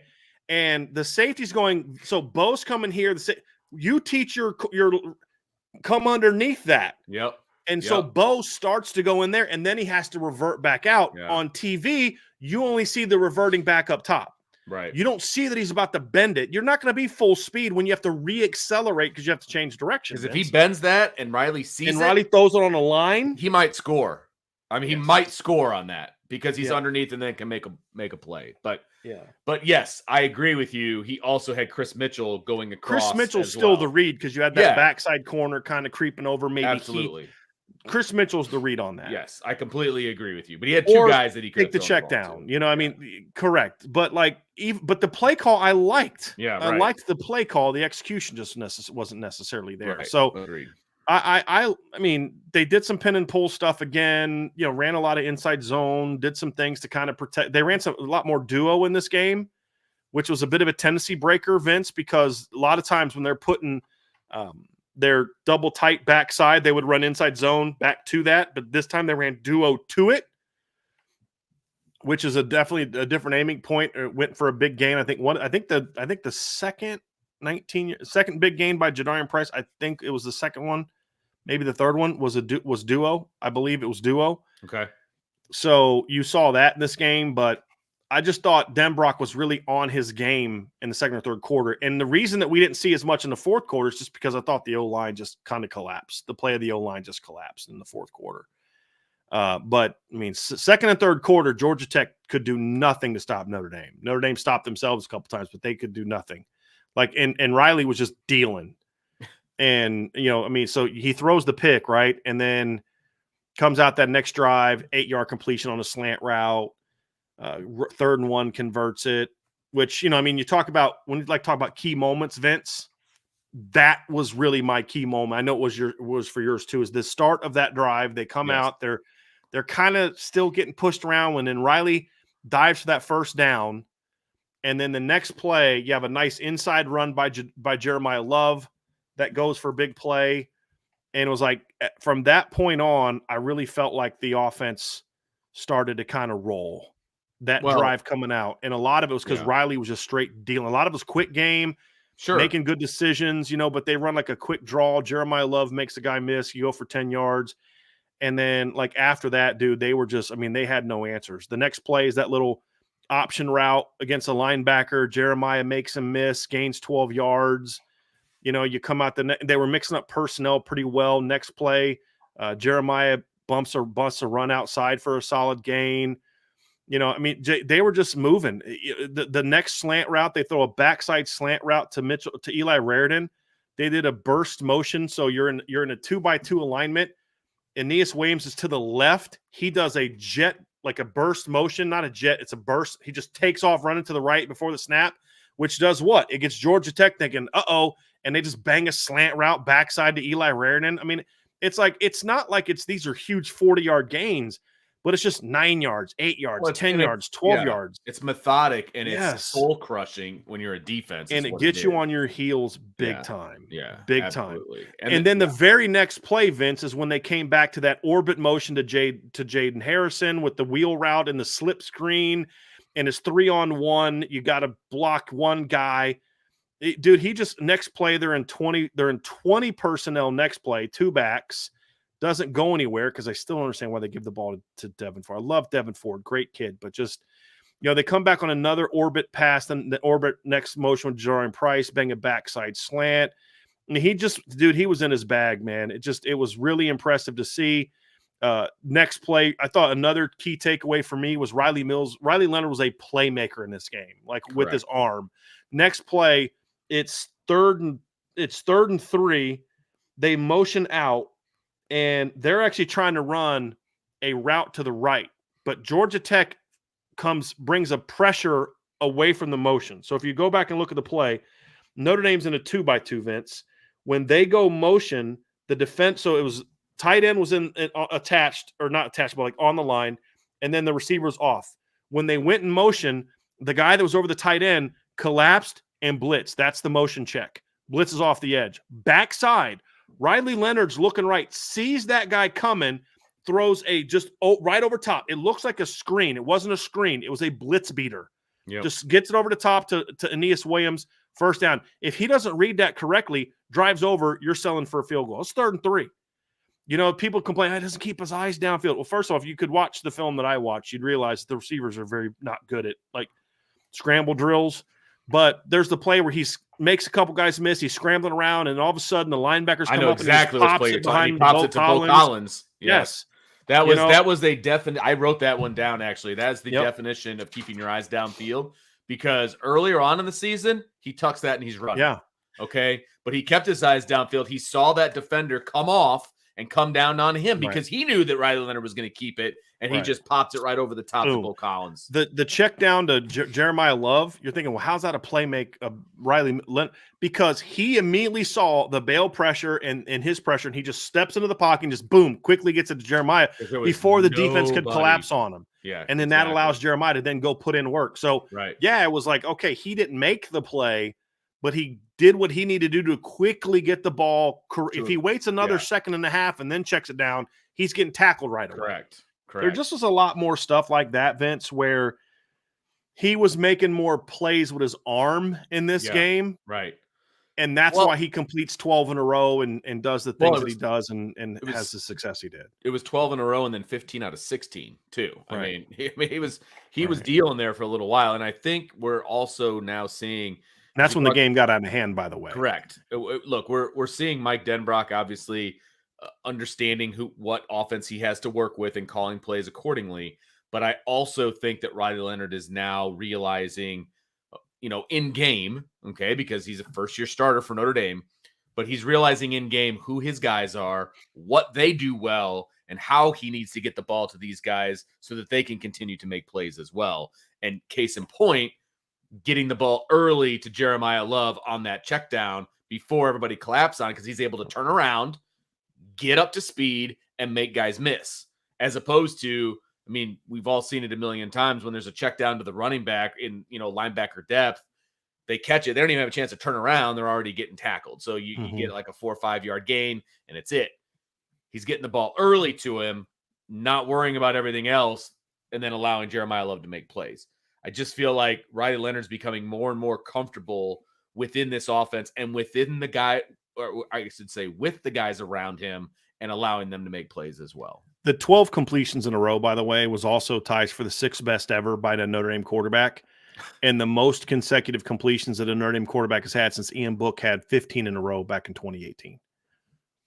Pretty good. Yeah. Yeah, pretty good. pretty good. Yeah. So yeah, I just from an I still, you know what the longest was? Love it. Remember that game in 14 with Everett completed 25 straight passes against Syracuse? Oh, I do remember that. And I think his only incompletions around them were like picks. Yeah. It's like such a weird game. He was so good. Actually, I'm gonna look up at that box score because I do believe Everett threw a couple picks that game. But Notre Dame Syracuse box score 2014. Do you remember that? Because I think he had a couple picks that game, I believe, but he completed 25 straight passes in that game. Yeah, he went 32 of 39 for 362 yards, and he had 2 balls that were picked, and he had another ball that should have been picked. So it's like he was throwing it to somebody. Right. Yeah. Wasn't hitting the ground. It wasn't hitting the ground, bro. The ground. Yeah. But Ev was dealing 32 of 39 for 362 yards and 4 touchdowns. He was dealing that night. Yeah. Yeah. So that was Mike Denbrock was the OC, by the way. Right. For that one as well.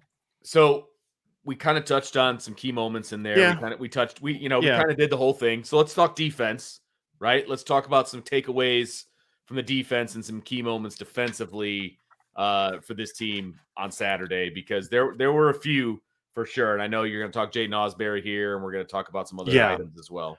Well, just overall, Vince, this defense is showing me a lot of character in recent weeks, and we saw it in this game as well, right? Like guys go down, and it's always like, well, okay, you lost Boubacar Traore, so it's up to Josh Burnham to save the day. Right. You lost Benjamin Morris and up to Leonard Moore to save the day. And it's not, though. I mean, Vince, you and I both played and coached football at different levels. People in the chat, a lot of them played football. Some have coached football. When you lose key players, it's not just the next man in.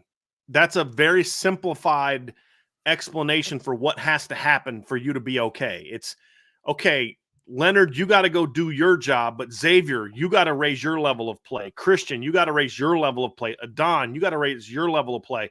Hey, best way to protect this secondary that's a little beat up right now, hey, Riley Mills, Howard Cross, Josh Burnham, Bryce Young, how about you guys go out there and get after that quarterback and don't get him the time to pick on our young corners, right? And we're seeing a lot of that, Vince. Hey, your best pass rusher gets hurt against Louisville. Where's your pass rush going to come from? Riley Mills and Howard Cross, like, we got you. We got you, coach. Don't worry about it. We can't come off the edge. We'll come up the middle. Don't worry about it. Kingston's making plays off the edge as a third down pass rusher. You know what I mean? Like, it's not just about Leonard Moore has to step up, which he did very well again. Second game in a row, I thought he's played very well. But it's other guys got to step up and make plays. And that's the thing that Vince, when I watch this football team play, you say, you questioned the football character early in the season. Yeah. And the way that they've responded defensively to all of the adversity, the loss, the offense struggling, injuries, and all that kind of stuff has really been impressive. It's been really impressive. And you're seeing veterans stepping up. You're seeing young players stepping up. It's been fun to see. But the thing that my biggest takeaway, Vince, is these young football players do not play like young football players. This is what happens when you recruit elite talent. And I don't care what the recruiting ranking said. I don't care that Drake Bowen's not athletic enough. Let's rank him in the 200s. You're an idiot. You know what I mean? Like, you're not good at your job. Jaden Osbury commits to Notre Dame. He's a borderline 5-star. As soon as he commits to Notre Dame, goes down and down and down and down.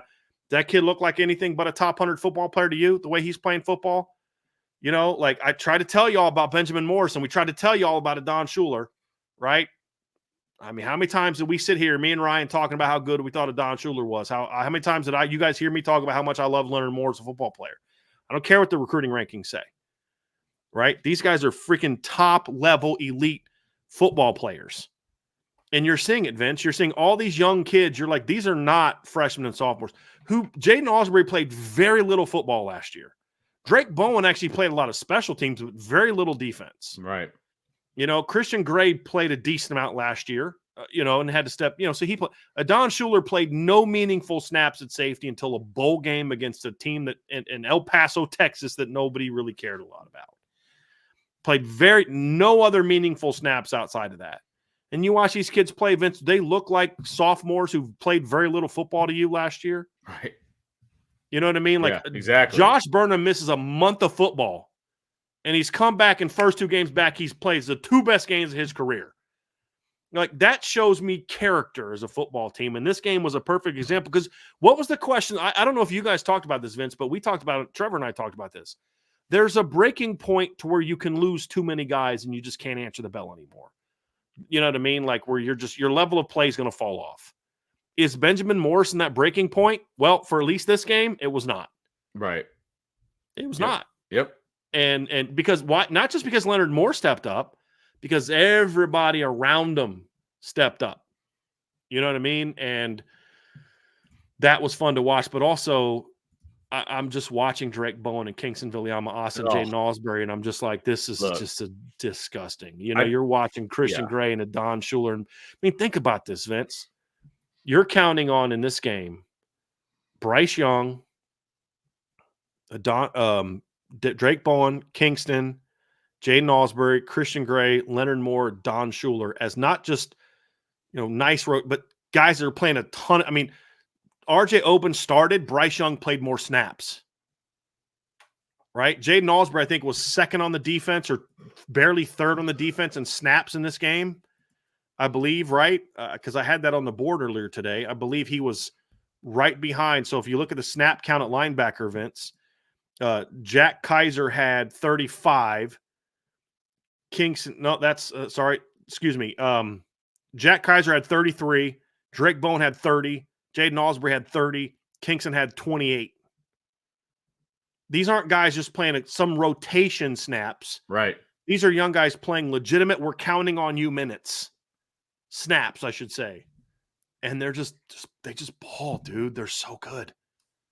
Like, you can't tell me that wasn't a top 10 recruit. Literally, some of those recruiting services did not think that class was a top 10 class. I will say, from watching this defense, and one of the big takeaways for me defensively, and a lot of it, honestly, was some of it was pre-snap, some of it was obviously during the plays and things like that.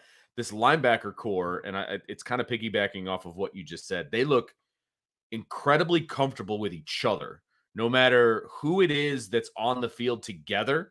Whether it's Drake and Kingston, whether it's Kaiser and Drake, whether it's, Osbury and Kingston, like there were all kinds of different combinations out there.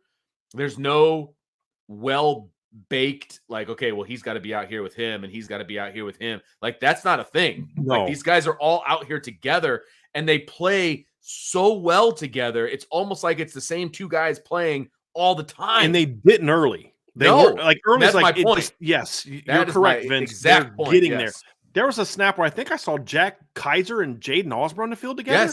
Yes. Like, well, who's the mic? Doesn't matter. Doesn't matter. And they're both and I believe it was. And I thought Jack play. played pretty well too, by the way. He did. Yeah. I think it was that exact play actually, where a guy goes in motion and those 2 are on the field and they both shift at the exact same time. They look like mirror images of each other when they shifted over. Like, it was like, wow, these guys, they're dialed in. Like, these guys are dialed into what is happening in front of them. Yeah. And that was across the board for the linebacking core. It was a huge takeaway for me because this is the first time that I've actually seen that on a consistent basis from start to finish in this game. And it's exciting to watch. Yeah. And Drake just keeps getting better and better and he is better. Playing with such confidence right now. I don't think any of the linebackers has improved more from game 1 to game 7 than probably Jaden Osbury. But Drake is right behind him. Yeah. And just how much better he looks now. Because against Texas A&M, Vince, I mean, one of the big plays of that game was Drake just blowing a lead block. Sure. Remember that? Yep. But there was a lot of snaps where he was kind of like tentative and not going downhill because he wasn't sure what he was doing. It was his first meaningful snaps of his career. Wasn't quite sure what to do. But as he's gotten more and more experience, bench him, play this guy more. Right. No, play all of them. Just let them learn. Let them cook a little bit. And now you watch him. He's making play. And it's not even like, play him over Kingston. No, keep doing what you're doing. Play all of them. Because they all played what? Play all 28 and 33 snaps. Yes. Like that's and some of Kingston's snaps are actually as an edge rusher on 3rd down. Sure. Which is fine. Okay. Because he's really good at it. Yeah. Okay. And it's just like, dude, this group of young linebackers of Drake Bowen, Jaden Osbury, Kingston Viliama-Asa is just phenomenal. And then next year, maybe you throw Preston Zinner into that mix. Maybe you throw Madden Faramo into that mix. Maybe you throw Anthony Sacken in that mix. I mean, you know what I mean? It's like it's just going to keep getting better. Right. You know, and if you're recruiting Madden Faramo, it's not like, gee, I don't know, coach. You got all these young linebackers. I don't know if I'm going to be able to play. You show them this stat sheet from this game. Correct. My top and Jaden Osbury played, or Jalen Sneed played 18 snaps. Right. 5 linebackers played at least 18 snaps. 4 linebackers played at least 28 snaps. If you're in the top 5, you're going to play every week. Yep. If you're good enough. A 2-linebacker defense. Do it. Yeah, exactly. And a 2-linebacker defense, Vince. Correct. So it's just fun to watch these kids because, like, you're like, we said before the season, we're going to find out if Marcus Freeman and we are good evaluators of these classes. Are they as good as we thought they were coming out, or did we miss? Sure. And I'm like, hit. I mean, it's like their hit rate on defense, and part of that's great coaching. Sure. But they're not, Drake Bowen's not running sideline to sideline on Saturday, blowing up jet sweeps, and Jaden Osbury, look, because like those are they had 2 of the momentum changing plays, Vince. So just can we kind of transition into that? Yep. Early on, they're running the offense is running, going pretty good, and they get in so the first defensive drive, they get the big play. You get this the 3rd and 4, and Riley Mills has a great pressure, and then Jack Kaiser and Drake Bowen just collapse in the quarter. It looked like he was going to get the first down. All of a sudden, Jack and Drake just it's like a brick wall. Yeah, and just scrambling, and all of a sudden it was just like pop. I think Marcus Freeman talked about that in this press conference, how the linebacker, this is the most physical, like where they were hitting guys and they were, because they know what they're doing. And then they come out the next 2 drives later after the touchdown drive. Georgia Tech gets a jet sweep for 5 outside. It's 3rd and 2. They run a reverse. Xavier Watts did a good job reading it. Jordan Clark did a good job reading it. But that play got stoned because that guy went to dive for the first down, and Drake Bowen read the play and came and drilled that guy. He went from this way to into the sideline. Like, he starts to dive for the first down, and then Drake hits him, and he just sends him right out of bounds. You're like, oh my gosh. And then it was 21-7, 3rd quarter. They get a drive here, and all of a sudden it's 21-14. They're in the red zone. They're in the red zone. 3rd quarter, it was 21-7, right? Yeah. Is the score? Yeah. They get a touchdown there. It's a 1-possession game in the 3rd quarter. And they run a play that it was the play they got the 60-yard pass play on, I believe. Wasn't it, Vince? Yeah, I believe so. So it goes for 60. Let me find that series here. Was it the 3rd defensive series? It was the 3rd defensive series. Yeah, it was. That's right. They hit a 60-yard gain, blown coverage. They get 3 yards on a read zone keep. It's 2nd and 7. Yep. They run a jet sweep to Eric Singleton, who's really good. And it's Jaden Osbury and Eric Singleton in space. If Jaden misses that tackle, it's a touchdown. It's maybe Xavier Watts catches him inside the 3. Maybe. It's probably a touchdown. And he just he was patient. He was athletic. And Eric Singleton tries to juke him, and he's like, not today, brother.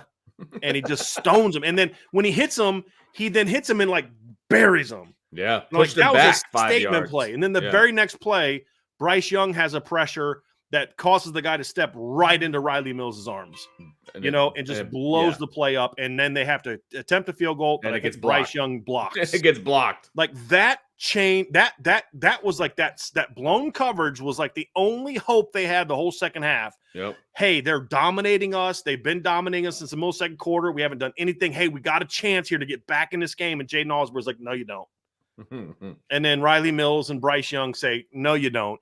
That play right there, more than any other play, was the game-changing, game-winning, put it away, sorry, guys, you had your chance, ball game play by a sophomore who doesn't even start. Exactly. But Al Golden said, I don't care if he doesn't start. This is his series.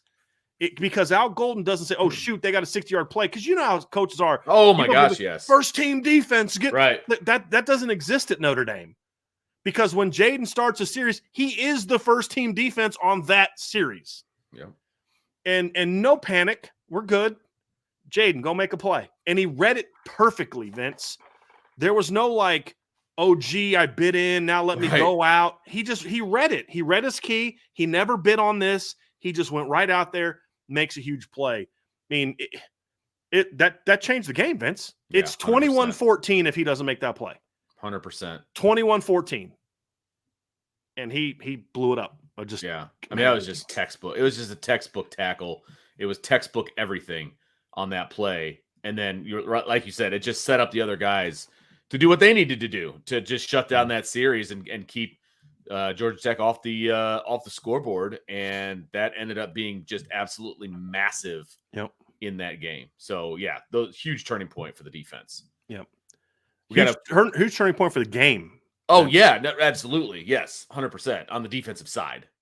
So, right. Because the offensive line was kind of starting to, That's true. That's a good point. How do you handle that? You know what I mean? Like 21-14, now all the pressure's on your offense. Yeah, right. You better go down and score. I mean, that to me, that just the game, just game over.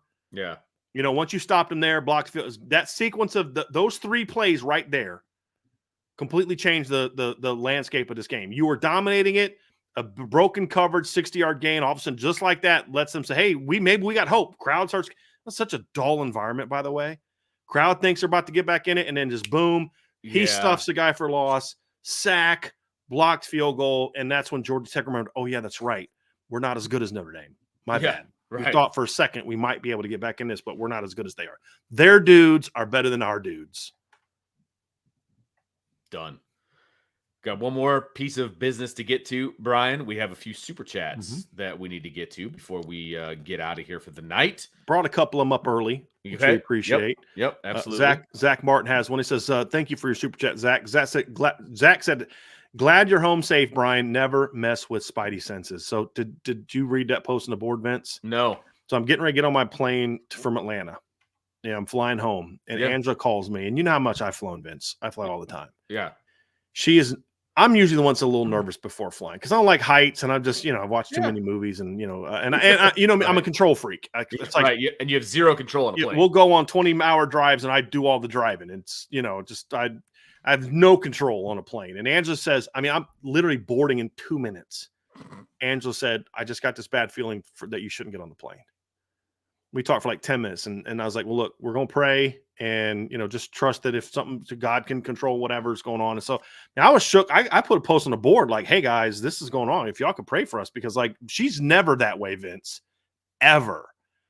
And she was legitimately spooked. She's like, I don't know what to do. I don't want you to get on the plane. I was like, well, I'm going to get on. We'll pray and ask God for protection and all that kind of stuff. We did. We prayed on the phone and prayed on the plane and had people praying for us and all that. But yeah, she was genuinely spooked. And she's like, I don't know where it came from. She's like, because she tracks everything. She always tracks my flights. She's like, okay, your flight's changed. She'll let me know. And she said, oh, they're going to be boarding. As soon as she looked at my phone and said boarding in whatever time, it just came over her. Just like, call them and tell them not to get on the plane. Of course, I didn't listen to her. But I also believe in the power of prayer and believe that, God can watch out for us and all that. But it was just really interesting. So that's where that's where that's coming from. So, gotcha. But yeah, made it home safely. Wild. Connor Grant, thanks for the super chat. Appreciate you very much. Love IB. Where would you rank Notre Dame right now? I'd say probably 8th or 9th. I was actually doing a mental exercise with a friend of mine the other day. Last night, actually, he said, where would you rank Notre Dame? And I said, I would have them above, like Iowa State. I'd have them above, what was the other one? I'd have them above LSU. Because, again, their best wins over. I would actually have BYU ahead of Notre Dame. Okay. I think BYU was legit. Right now, I don't know if they're a top 10 team. They certainly have a top 10 resume. Okay. They've got 2 wins over top. They blew out Kansas State. They beat SMU on the road. The only loss for both of those teams so far. But I'm trying to think, obviously Georgia, Ohio State, teams like that. I think I had them 9th. I would have had them ahead of Iowa State. I would have had them ahead of LSU. I would have had them ahead of, there was one other team ahead of them that I would have had Notre Dame ahead of. So I think I had them like 8th or Clemson. That's it. So I would have, because they've beat nobody. Right. And LSU's only, good loss. Their loss is better than Notre Dame's. Well, Northern Illinois has a winning record and USC does not. So, you know what I mean? So it's not that much better. Take care of that for Notre Dame here this coming week. Hopefully, but I'd have them around 8th or 9th. Yeah. I think they're not too far off from where I'd have them.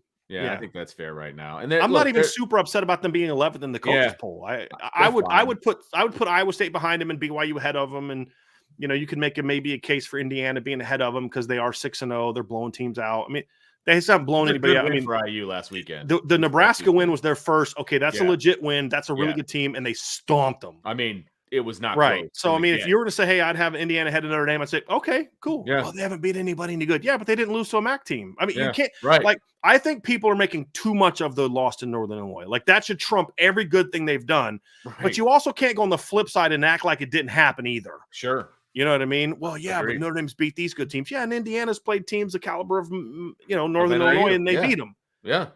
So I'd be okay if somebody would put Indiana ahead of them right now.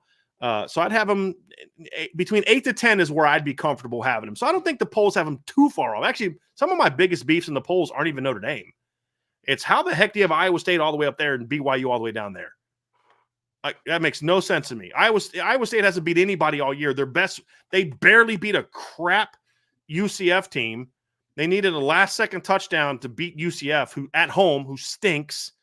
Have no good. Their best wins over their second best win this year, Vince, is over North Dakota. Exactly. So, but BYU's legit their resume is legit. I mean, will they keep winning? I don't know, but their resume right now is legit. And I think people also have to understand that the thing about these rankings, it's not what we think is going to happen by the end of the year. It's where they stand right now. That's right. And that's why if so-and-so played so-and-so in a neutral, but they don't. They didn't. Exactly. It's exactly. It's what the resume looks like right now. So things are going to change. Again, Notre Dame just needs to take care of their own business. Things are going to happen above them. Then they're going to be just fine. That's where I'm at with everything. That's why I don't get too wrapped up in where they're ranked right now. Yep. A stubborn Mick. Love that. Thanks for the super chat. Appreciate you very much. I completely forgot about Jordan Botelho until you mentioned him. This has been worse than 2014, but I'm not seeing the drop off anywhere really. You remember how good Notre Dame was early in 2014, like almost beat Florida State. They got up to number 5 in the country. They were just rolling. And then Arizona State happens, and then they just had all those injuries. Just Sheldon Day goes down, and I think Jerron Jones went down, and and then you're having to play this freshman and sophomore class, and it was like this big drop off in talent. And you're just like, by the end of the year, they were garbage. They lost to a really bad Northwestern, and they had a terrible defensive coordinator, which made matters worse. But like and like you're watching them against USC, and you're like, USC could have hung 70 on them that day if they wanted to. And Sark called off the dogs. I mean, he did, Vince. I mean, it was like 49-14, and it could have been way worse. They went on like a 20-play drive late in the game where he could have easily scored 10 times on that drive. You know what I mean? And that team was just a shell of itself. Got a little healthier for the bowl game and beat LSU, but like that team was a decimate at the end of the year. And to his comment is like, they're having worse injuries now than they did then. And he's not wrong. And the drop off is not as great. Not even close. Offensive line, there's a drop off, but they're still competent. Yes. They're just not great. They're solid. Whereas in 2014, when the D line had all those injuries, they were just done. They've lost Boubacar, Botelho, and Onye, and their D-line is like playing its best football of the year. Not because those guys are out. It's just that other guys have stepped up now that those guys are out, and just huge shout out to Al Washington, huge shout out to the players, Al Golden. I mean, just in the character of this team to be able to say, hey, you know what? The next man in, let's all go ball. So, hey, Josh, you don't got to do it all by yourself, man. Junior, you don't got to do it all by yourselves, man. We got you. And it's been impressive to see, man. It really has. Yeah, 100%. ICURN with Irish Luck. Thanks for the super chat. I'm a little behind, but with the issue with development on the O-line. Yeah, but with the issue with development on the line, is it your opinion that there has to be a discussion of... Do you have the right coach? Oh, okay. Do you have the right coach? Fair. I mean... First of all, I haven't seen you in a chat in a while, so it's really good to see you. Thank you for the super chat, man. It's been a minute. I'm just not comfortable having that conversation, Vince, for the reasons I always state. I'm not going to talk about whether or not a guy should or shouldn't be fired. And I'm definitely not going to get into that right now. I do think that's a fair conversation to have in the offseason. Is Joe Rudolph a good enough coach to turn this into an elite off, we're line-driven program is what Marcus Freeman likes to say, right? Well, this is the second year in a row you've had a subpar offensive line.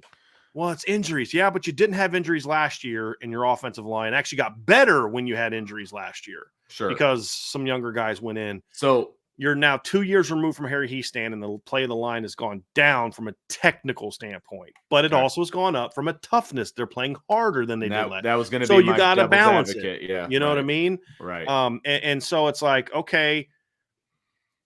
So what would the line look like if he had Charles Jagasaw, Ashton Craig, and they were Billy playing Schrauth? as tough as they are now with those 3 guys in there? Like, what does that look like? So it's kind of like, do I love the job he's doing right now? No, I think he should be doing a better job of coaching this line. Yeah. Do not think Anthony Knapp should be playing left tackle. And I'll say this. I think Sam Pendleton's struggling at left guard. I'd be okay if they wanted to kick somebody over to left tackle and slide Anthony Knapp in at left guard and be totally fine with that. Okay, let's see what they can do. Sure. But you can't keep throwing the same group out there and expecting them to get better. If you're not going to do things differently in how you're doing. So that, they're competing hard, but they're not really, they make changes to correct one thing and then another thing pops up. Sam Pendleton and Anthony Knapp are having trouble in pass pro, Vince, and now they're picking that stuff up a little bit more, but now their run game blocking has gone down for Sam Pendleton. So it's like, it just, you got to do a better job getting the group you have ready to play. And align with the talent you have now, which is not elite talent, should still be better than it is. So I'm not even looking at it of what the line should be. I'm looking at, is the 5 you have out there, are you getting the most out of them? And I don't think the answer is yes. And so that's fair. I think that conversation could be had, but I want to see how they finish this season, especially once they get Billy Schrauth back. What do they do? Does he just plug Billy Schrauth in at right guard and then bench Rocco, who I think has been better than Sam the last few games? Or do they put Billy at left guard? Do they put him at right guard and then maybe slide Gerby or Tosh or Sullivan Absher to left tackle? Maybe slide Anthony Knapp into left. There's a lot of different things you can do. Whether they'll do it or not. But you can't just keep saying, hey, we're just going to keep throwing the same guys out there and hope that it gets better. Right. I don't think that's realistic. And so that I question, but at the same time, you gotta say, dude's missing 3 starting offensive linemen and they're still going out there and, running the ball well and averaging 200 yards a game. And I'm like, yeah, it's because you have running backs. Jadarian Price's first carry of the game, there's a guy right in the hole. And makes him, you know what I mean? Not that it wasn't the line's fault. He was a safety coming down from the third level, but it's just like, who was the Georgia Tech safety with the long hair? They got him a few times. Yeah. I mean, that kid had a career high in tackles because he actually did have a nice, that 23-yard gain by Jadarian Price. Jadarian tried to stiff arm him, and the kid didn't go fully in on Jadarian when he saw the stiff arm. And then once Jadarian's arm went down, he went that was actually a really nice play. Yeah. If he doesn't play that stiff arm well, Jadarian's got a house call. I thought that kid actually played a good game for what he was asked to do. Yeah, no, he kept runs at 19 and 23 instead of. Yeah, but he had a couple times they made him miss. Sure, it was a rough day for that kid. He had a lot on his shoulders. Yeah, there's no doubt. That's asking a lot, though. Last one here, Vince. It is Jacob Watson. Thanks for the super chat. I was at the game. I thought the offense could have executed more had the line played better. Thoughts? I agree. Yeah, I think the line would have played better. Notre Dame probably scores 34 offensive points, maybe more. But that, they didn't. Yeah, probably 34 to 38 offensive points. Again, Vince, my final score prediction was 31-21. They won 31-13, and they got a garbage touchdown. How can I be upset? They played better than I thought they were going. They won by a greater degree than I thought they would coming into the game. And then my prediction was they'd win 38-13 if Haynes King didn't play. They're holding penalty away from basically making that happen, essentially. So overall, man, it's a good performance. Yeah. But yes, they could have played better if the offensive line for sure played better. Yeah. Well, thanks everybody for hanging out with us on a little bit of IB After Dark. Appreciate you all very, very much. Tomorrow, make sure you're hanging out because there'll be an afternoon show, and of course, there'll also be IB Nation Sports Talk. I believe it is the official return of Jesse Stiers tomorrow at 5:00. So make sure you guys tune in for that. And of course, give us a thumbs up, give us a hit that notification bell, share with your family and friends, jump on the boards.irishbreakdown.com. And then, of course, stick around. We've got all of the stuff that we always do during the week. We'll have another Upon Further Review next Sunday. We'll be back to our regular Bat Time and Bat channel, and we'll be bringing you the film breakdown. So these are one of our favorite shows of the week. There's no doubt about it. We appreciate you guys staying up a little later on a Monday night to hang out with us for Upon Further Review. So for Brian, I'm Vince, and we will talk to you next time on the Irish Breakdown Podcast. Have a great night, everybody.